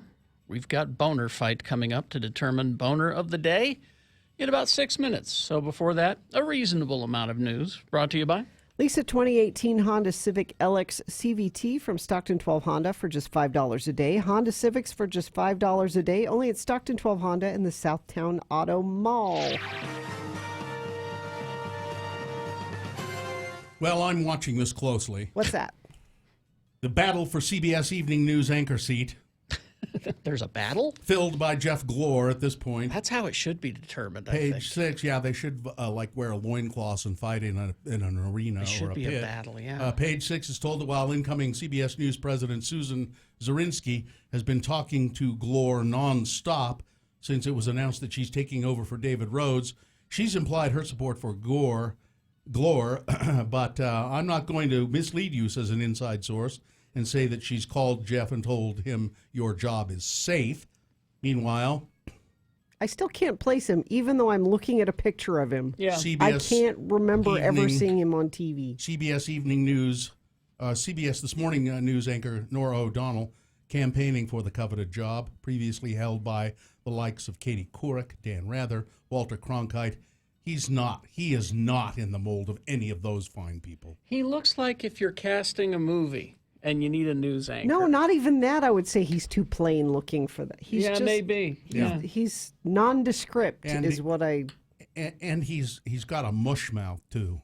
Oh, he mumbles? Yeah. Skin-crawling footage has emerged showing hundreds of spiders raining from the sky in Brazil. Do we have that, Dylan? A young boy who filmed the incredible moment said it left him stunned and scared as the arachnids floated in the air. The video shows spiders clustered in the air at Espírito Santo do Dourado. Oh, it's beautiful. About 155 miles northeast of Sao Paulo. Locals said the sky There looked we like go. it was raining with spiders. Oh, No, Gina. nope, I can't. No, I'm not watching. Gina, that is... Nope. However, although the spiders look like they're falling, they're actually moving on top of a huge canopy-like web. Experts said it is typical for the region when it is hot and humid to form a temporary shared web. Wow. That's amazing. No, Carrie, the it's spiders, creepy. it's cool. One of the videos was filmed at this young man's grandpa's farm. Cristina Anhelms, a biologist for the Butano Institute at University of Brazil, said the spiders are not dangerous. They're harmless. They do not cause accidents, and their venom is not dangerous for humans. It's like biblical stuff. Bike-friendly colleges in the United States, the most bike-friendly colleges in the United States, and among them, among the top 7, University of Utah. Ah, I can see that. Yeah, it is. I've biked up there a lot, and it is a very, very nice place to bike. There are a lot of bike paths and wide spaces, and it's a good place if you want to bike around campus. A very good place. Some of the others listed: Kentucky, Maryland, College Park, Harvard, Dickinson College, University of Vermont, and University of Washington. Crime story for you, Gina, to make up for. You can't look at the spiders, but No. you'll absorb every moment of this. Which one? A man who admitted killing and dismembering his mother during an argument in their Honolulu apartment Yep. has been sentenced to 30 years in prison. Only 30. Yu Hui Gong was charged with murder after he called police in 2017 to turn himself in after a suicide attempt. He admitted to killing his mother about 6 months earlier and then cutting her up and putting her in the freezer. Well, at least he let him know. Police searched the freezer and found human remains, including 2 arms with hands, No, you get rid of the hand. See, he's already doing it wrong. a decapitated head. You ditch the head and the hands. What other kind of head? There would be a decapitated head. What? Well, an attached head. I guess there you could be a have head attached to a torso. Oh, you get rid. Numerous You live in plastic- Hawaii. You take a boat out in the water and you die. He's doing this wrong. He figured that out eventually. That's why he tried to end his life by suicide. He looked in the freezer one day and looked at all those parts and went, I've done this wrong. That's all wrong. I'm a failure. I'm a failure. You ever I work better- a chainsaw? And he couldn't end his own life the right way, so he finally called the police and said, "Listen, I've not done anything right. I better." You just pull real hard on this, That's and right. then let the chain do all the work. Will you get that a little bit? Will you, you bring that in? So he said, "I'm ashamed for what I did. I'm sorry." Sorry. There are some things you can't just say you're sorry for. Well, he did. Everybody in the courtroom said, "Well, Sorry. we don't accept your apology. Sorry, everyone. We don't accept your apology." But I said I'm sorry. No, no. You ever hear that? But I said I'm no, sorry. No, we don't accept. We're sentencing you to 30 years in prison. And Hoda Kotb celebrated after winning the Super Bowl bet against Eagles fan Savannah Guthrie. She celebrated by, and I know you can't imagine this, opening her mouth as wide as it would go. There it is. That's what she's good at. She does it all the time. When she celebrates or does anything else, she opens her mouth as wide as it will go. So Joe's excited because it's looking better and better, like the Chiefs might be in the Super Bowl. And he said, so for fun, I thought, oh, maybe we should try to go.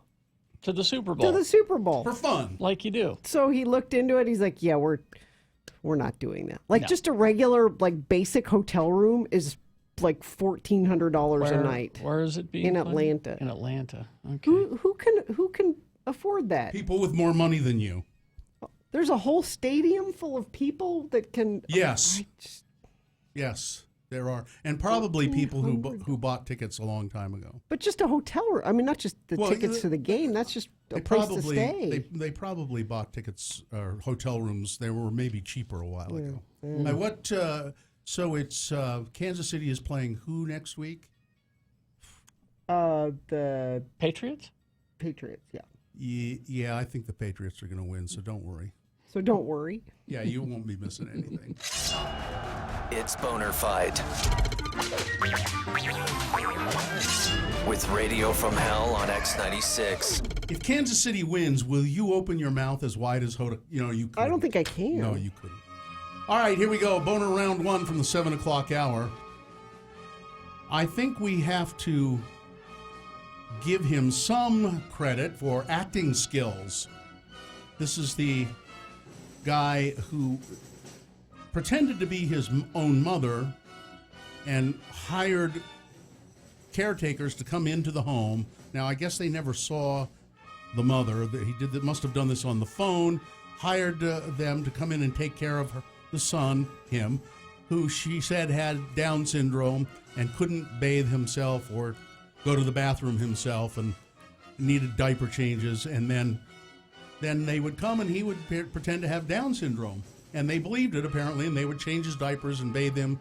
Yep. Yeah. And then Boner candidate number 2 from the 8 o'clock hour. And like Brett, she enjoys beer.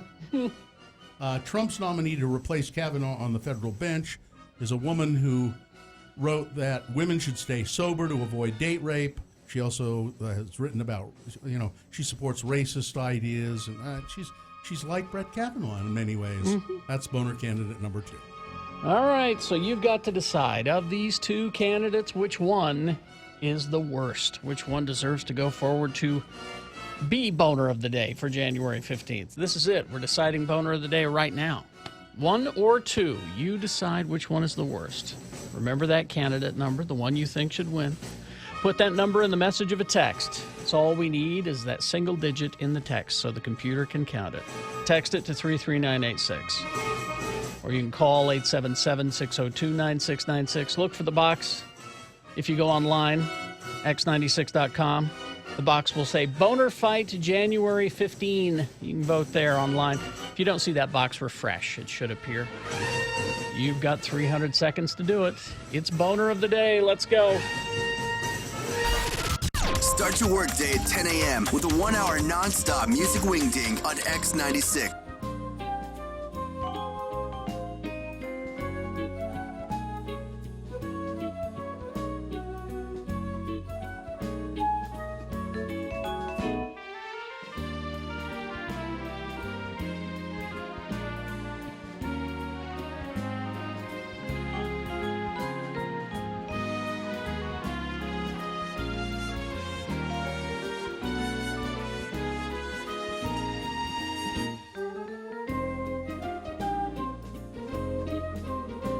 It is the 23rd century. Humans have left the lowly confines of planet Earth and have sought their destiny among the stars. While many things have changed, one constant remains: the need for young men to venture forth and do the work of the Lord.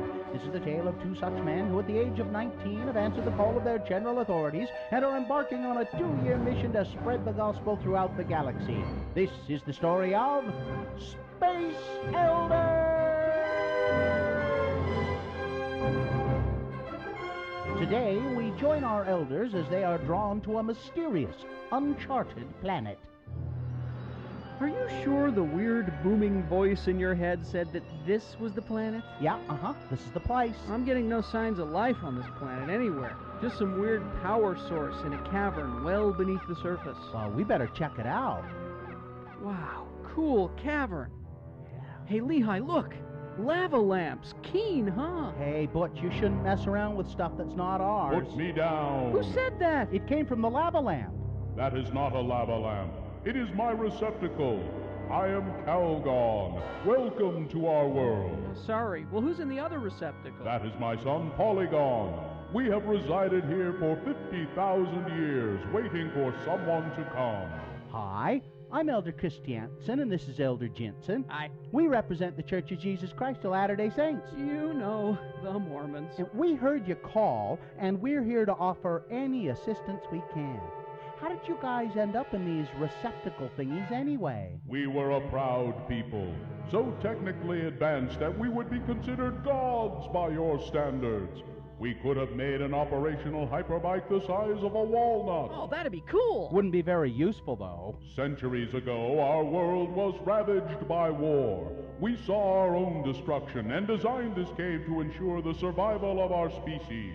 Of all the great minds of our world, only my son and I have survived. Well, what do you want from us? A chance to hear the first discussion? After 50,000 years, we wish to borrow your bodies so that we may get out and stretch our legs. Oh, and what would happen to us? You would occupy our receptacles during our short stay in your bodies. Oh, hey, no way. How do we know you guys even have legs? Come on, Butch, it'd be fun. Besides, we're here to help people. And what guarantee do we have that you won't leave us stranded in these receptacles for the next 50,000 years? I promise. Cross my heart. Well, we'll have to take your word for that. Okay, we'll do it. Oh, Father, I have forgotten what it was like to breathe the air. We have been in the receptacles for far too long. Yes, my son, far too long. I can't wait to have a cup of coffee. Not in my body, you don't. And I want to get a Slurpee and give myself brain freeze. Oh, I hate brain freeze. Hey, time's up. Get back in your receptacles. Have Butch and Lehigh been cheated out of their bodies? Could our elders baptize a receptacle? Are they waterproof, or do they float? Will Lehigh's body get its first taste of coffee? Can Butch survive a bad case of brain freeze? Tune in next time to hear Calgon say... Well, my son, we gave our word. It is now time to surrender their bodies and return to our receptacle. No way! I haven't even gotten to play Nintendo yet. You just want to give them back their bodies because I got the good-looking one. Oh, how true. On the next hip-dislocating episode of Space Elders!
Twitter at RFH Carey.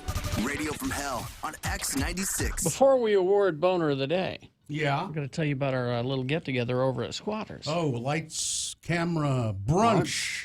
Yeah, that's coming up on, when is it? Oh, wait, I got that. Week. January 27th. Lights, camera, brunch, January 27th. You can get the tickets now at squatters.com/shop. $15. There's a link. If you just go to x96.com, there's a link there. Oh, good. Okay. To Lights, Camera, Brunch registration. This is a film festival themed edition of the Not Safe for Radio podcast recording session, and we're celebrating Squatters' 30th anniversary. So we'll have brunch. It's 11 to 2, beers, mimosas, brunch. Bloody Marys. You're going to have a chance to get pictures taken with us. We'll have a Squatters and Wasatch branded takeaway pint glass, a souvenir glass. Now, you do have to be 21 years or older to be there. And we're going to have lots of prizes to give away. There's going to be trivia for prizes. And we'll have a special guest, we think. We're working on that. We're working on a special at the very guest. least, we'll be there. Yeah. And you'll get to we'll play games and you'll get to ask us questions and participate in a Not Safe for Radio podcast recording. So it's only $15. It sold out last time we did it. So get your tickets right away. Go to x96.com. Look for Lights, Camera, Brunch. It's at Squatters, Sunday, January 27th, 147 West Broadway. Do it. Do it now. Now, the winner of the final round here, the winner of Boner of the Day, number one was, I think we have to give him some credit for acting skills. This is the guy who, on the phone, pretended to be his mother, hiring women to take care of her poor Down syndrome son, who couldn't do anything for himself. He had to have people come. She hired them to come into the house, women to come into the house, bathe him, and change his diapers, and then when they got there, here was this poor Down syndrome adult man, and it was him pretending to have Down syndrome. No mother called. Yeah. And he victimized at least 4 women in the Phoenix area with this ploy. And then it went up against number 2, which was, and like Brett, she enjoys beer. Trump's nominee to replace Brett Kavanaugh on the federal bench is a woman named Naomi Rao, who, like Brett Kavanaugh, has some pretty controversial, well, not according to Trump, pretty controversial opinions, like date rape. She thinks that a man who takes advantage of a woman who is drunk should probably be prosecuted, but a woman should stay sober at a party because she's partially responsible for that assault. That's just one of her controversial views. The winner of those 2... Brought to you in part by... Oh, it's brought to you in part by my chicken wings that I had for dinner. And LHM Used Cars. They have over 1,000 used vehicles in inventory, 6 locations: Orem, Sandy, Murray, and Ogden, 90th South, plus trucks and imports located in Sandy or lhmusedcars.com. And the winner was Boner candidate number 2. And like Brett, she says she enjoys beer. There's your Boner of the Day for January 15, 2019. It is now qualified to be Boner of the Week. That will be decided on Friday at about this time. Now we're joined in studio by Abby Osborne. Hi. Hello. Thanks for having me. It's our pleasure. She is with the Salt Lake Chamber, and we're going to talk about the Housing Gap Coalition. We've been talking about this for a week or so, and it's good to have you here to explain a little bit more about this. We know there's an extreme housing shortage here along the Wasatch Front, and we've been telling people about going to this website.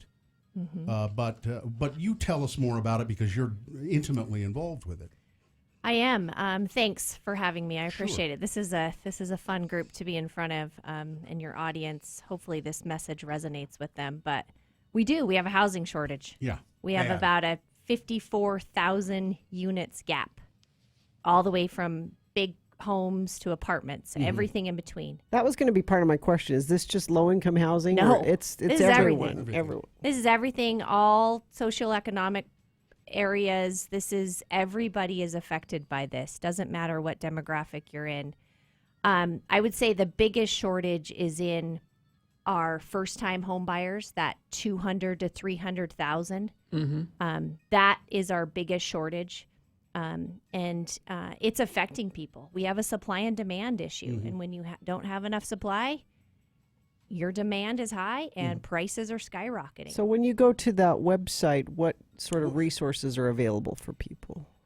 Lot of information on graphics, teaching you about how to get involved, on how do you talk to your city council, because a lot of this is the NIMBYism. And is the what? Not in my backyard. Yeah, exactly. Thank you. It's absolutely the not in my backyard, and we saw this throughout the Valley this last election cycle of citizens saying no to development. And most of those developments were in multifamily, both single-family homes, apartments, condos. I don't want a bunch of apartments built in my neighborhood. Well, then where the hell are your kids going to live? I don't want. Can I not say that? Oh, you can certainly say hell. that. Yeah. Yeah. I don't want all those apartments built in my neighborhood because then it draws the wrong kind of people. Yeah, and we're not saying apartments everywhere. That's not what we're saying, because every city has to have and should have the fabric of their city still intact with our booming population that's coming.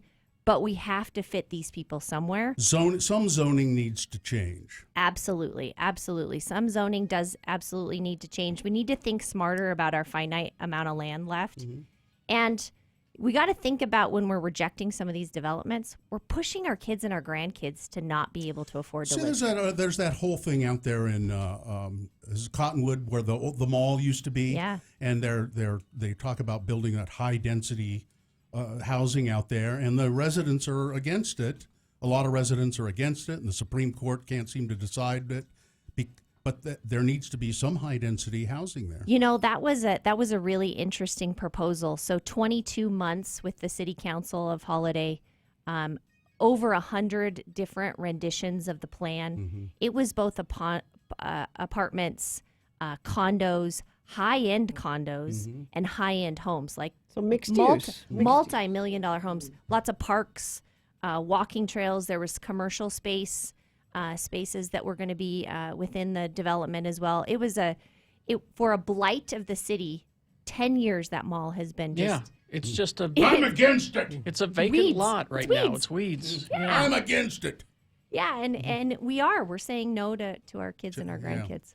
So we need to figure out a way to get around all of that. So what is the website? It's UtahHousingGap.com, and it's got a ton of information on there. But I would tell you the call to action for me is, everybody on the phone, just educate yourself more on where we're going to put this population growth that we're experiencing. Because if we just put our heads in the sand and say no to everything, we're going to end up like California. I think you should put it all right there on that spot where the Cottonwood Mall used to be. Just every bit of it. Every bit of it? Yeah, every bit of it. Build right straight up. Yeah, Gosh, straight up. I hope you get a call from somebody in Holiday this afternoon. Me too. Abby, nice to meet you. Thanks for stopping by. Hey, appreciate it. Again, Thank the you. website is? UtahHousingGap.com. Okay, thanks. All right. Thank you very much. We're going to take a break. We'll be back, though. Everest Collision Repair. You get your car dinged up, that's where you want to go. Everest Collision Repair. Jamie Cox really knows his stuff with Everest Collision Repair. Or if you're preparing to sell your car, get it cleaned up by them before you sell it. You'll be able to make more money. We've done that, and my husband's truck was broken into. The window was shattered. They replaced that for us. I trust Everest Collision Repair to fix my cars. Anytime I've been in an accident over the last several years, Everest has done it. So if you've been in an accident, tell Everest, and they'll set you up. They'll pay up to $200 of your insurance deductible. You have to see the store for details. Simply download the Everest Collision app on iTunes or Google Play. Upload your info, and they'll take it from there. If you wreck your ride, these are the people that you need to trust. Everest Collision Repair. They're in Salt Lake, Sandy, Tooele, and Ogden. They'll put your needs on top. Every weekday afternoon, join me, Todd Newcomb, as I provide plenty of new music, plenty of old music, and a 1-hour nonstop music wingding at 4:30. Plus, I'll dig up a few surprises on Todd's iPod at 6 p.m., songs you haven't heard in years. Listen to me in the afternoons on your way home from work.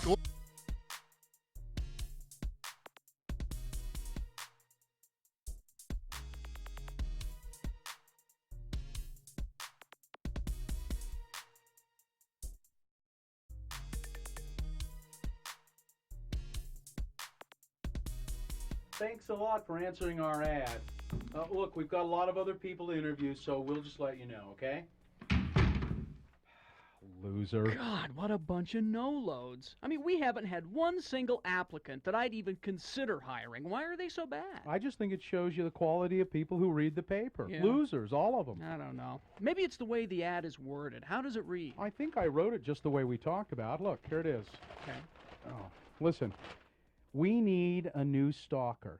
Do you think you have what it takes? If so, apply in person to Kerry and Bill, the Radio from Hell guys at X96. Previous stalking experience is not required. We will train. X96 is an equal opportunity employer. That's pretty straightforward. Guess I'm just getting discouraged. I don't think we're ever going to find anybody to replace the old guy. Well, now, we both agreed that no matter how much we liked him, it would just be stupid of us to wait for him to get out. Oh, all right. We're just going to have to keep looking. Okay. Lori, send in the next applicant, please. Oh, hello, boys. Hello, Chunga. Send in the next applicant, will you? We're in a hurry. No, you don't understand. I am the next applicant. What? Oh my God, you're serious. You want to stalk us? We. You're not impressing us by speaking French. No, I mean we want to stalk you. All 10 of my personalities, including Tina the lap dancer. Let's look at this logically, boys. I'm already on the payroll. I know your phone numbers and where you live. And I can gut and skin a rabbit in less than 2 minutes. And you guys probably don't know this, but I've seen both of you naked. Lots of times. And, well, I love you. Hey, that wasn't bad. What do you think, Bill? He's creeping me out. Well, let's try the phone test. Okay. All right, pretend that it's 3 a.m.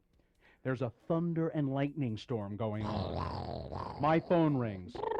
I pick it up, and it's you, Chunga. What do you say? Hello, Bill. Want to go to a jazz game? No! Doesn't work. No. Try again. Phone rings. I pick it up. It's you. What do you say, Chunga? Bill, it's me, Chunga. Want to go over to Cummings and watch them hand-dip chocolates? Not even scary. Not scary at all. I'm sorry, Chunga. You just don't have what it takes. Look, send in the next one, would you? Oh, come on, you guys. I know you don't like all the other stalker candidates. They stink. Besides, there's only one guy left in the lobby, and it's Frank Layton wearing one of his wife's old moo-moos, and his face is smeared with red lipstick. Red lipstick, huh? Well, send him in.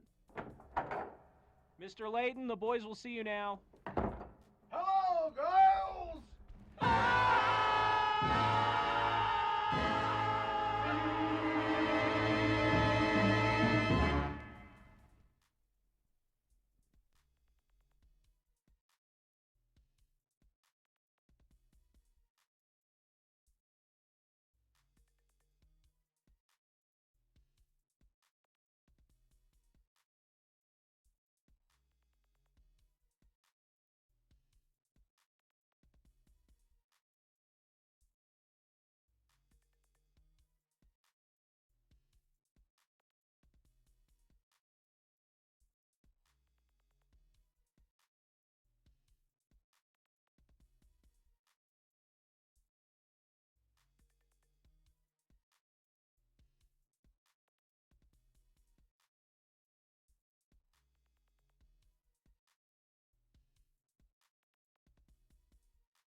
X96.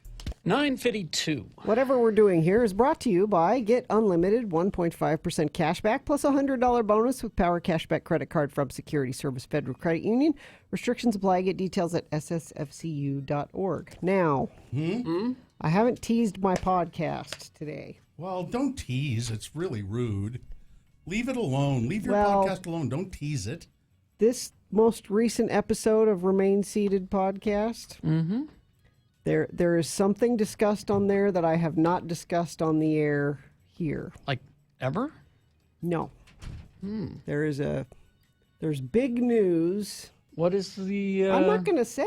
You got to okay. go listen to the big. And I won't spoil it either. But Well, you need to give some kind of hint. It's big news that she. A life-changing event Yeah. For whom? for someone in my family. Okay. What? I won't spoil it, but I feel like I don't feel like as I listened to it that you were being completely honest. As I shouted out at the gym. You thought you shouted out at the gym? Yeah. I have this horrible thing when I listen to podcasts. If I disagree with what they're saying, I don't remember that there are other people around, and I go, it's, if they're trying to remember a name of someone, or in this case, I'm like, Gina, why don't you just be completely honest with him? I was completely honest. Okay. All right. Okay, here's this. So that's the most recent episode. We have a new episode that'll post on Friday.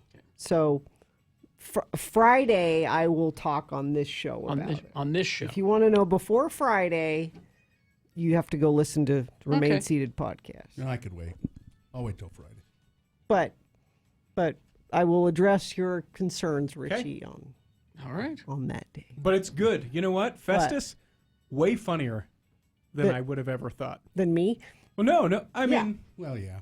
I mean, in that dynamic, yeah, you set him up to be very funny, but he is a lot funnier than I ever could have imagined that Yeah, he would be. It's he very is. good, and I like that you keep it short. Well, I'm lazy. Well, no, I know. That's not by design. I only have 20 minutes worth of energy to do anything. Right. I gotta rest. I gotta save my time for resting. So, major life event discussed on the Remain All right. Seated podcast. And then Friday, do we want to set a time now? Sure. Sure. You said 8 a o'clock. time. 8 o'clock on Okay. Friday. A major life event. All right. Good enough.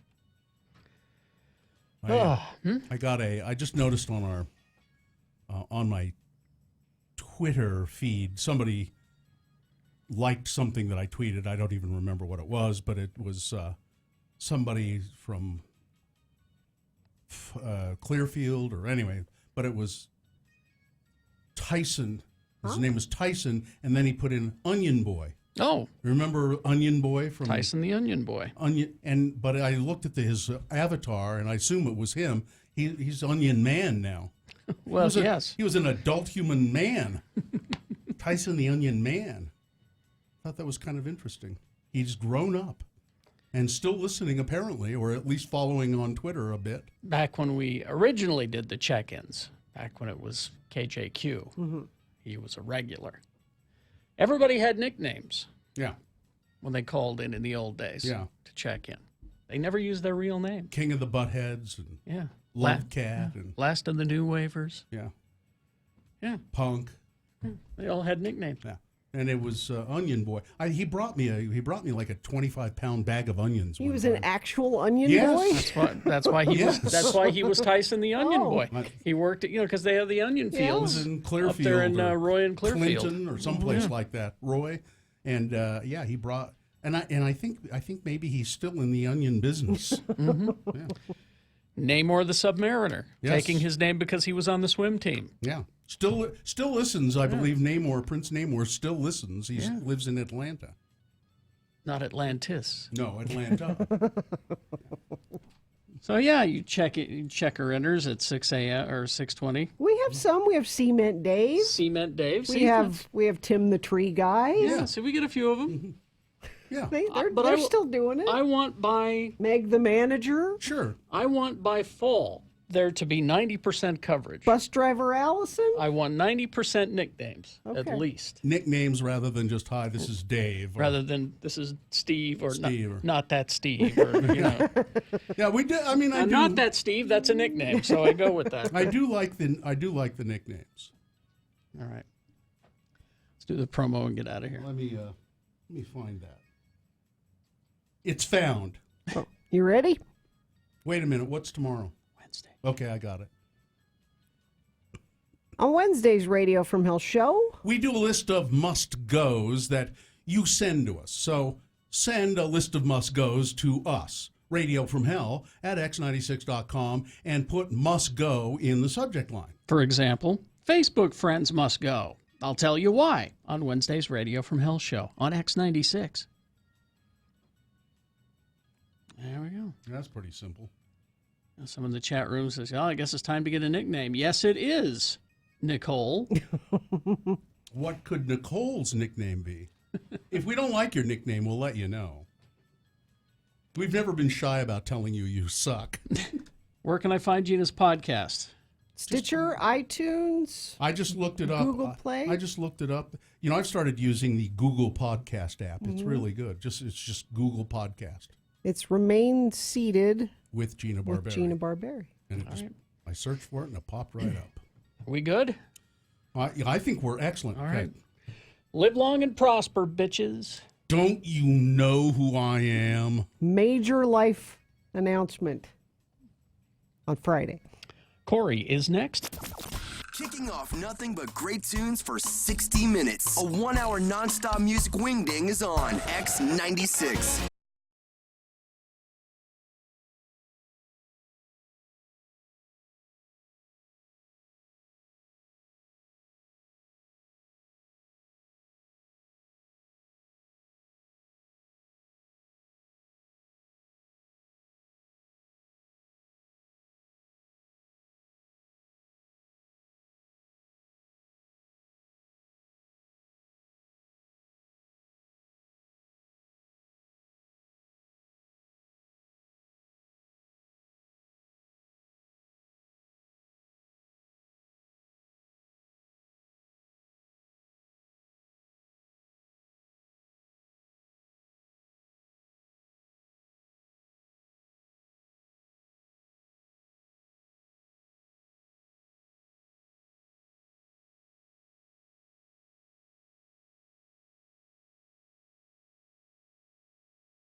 All systems go. Prepare for countdown. 5, 4, 3, 2, 1. Blast off to adventure. So I was talking about video games. Yes. With my 11-year-old Muhammad. Mm-hmm. And he was asking if he could get some game, and I said, no, you can't get that game. It's too grown up for you. And he said, well, I've watched parts of Red Dead Redemption. And I said, what? And Festus says, you know he has the internet, right? And I'm like, well, you can't. It's true. And you can go online and you can watch. That was the way I found the treasure at Caliban's Seat. Is you go online. And I said, what? I said, but like everything's not on there. And Festus said, yes, it is. You can throw a hooker in the river in Red Dead Redemption. I didn't know that. Yeah. And Muhammad, my 11-year-old, said, yeah, I saw that. I'm like, what? You're not allowed to. No. No. So he's seen so he watches other people play video games. So That's he what doesn't you have do. to actually get the video game. No. Right. He can watch a YouTube video of somebody else Right. playing it and Yeah. watching a hooker being thrown in the river. Absolutely. Could you ask him what part of the game that's in? Because Gina, all you have to do is take the internet away from Well, you. I know, but That's See, what this- you have to do. and I'm apparently playing that game wrong because I'm playing it like a good guy. Well, ask Muhammad what you should do, Terry. No. You know, I killed my second horse. I'm on my third horse. Oh no, Yeah, Terry. Shades 3. You're just going to keep naming They're them. all Shades, but just with a different number. You Shades is a good horse. He pulls the wheel. He ain't no truck. No. You ask Muhammad how to play No, as a bad guy. he He'll doesn't tell know. Well, I know how to play as a bad guy. I'm choosing to play as a good guy, and apparently I'm playing the game wrong. He's gonna not get you- allowed. that's going to get you nowhere. Take the internet away from Carrie. That's what we need to do. All right.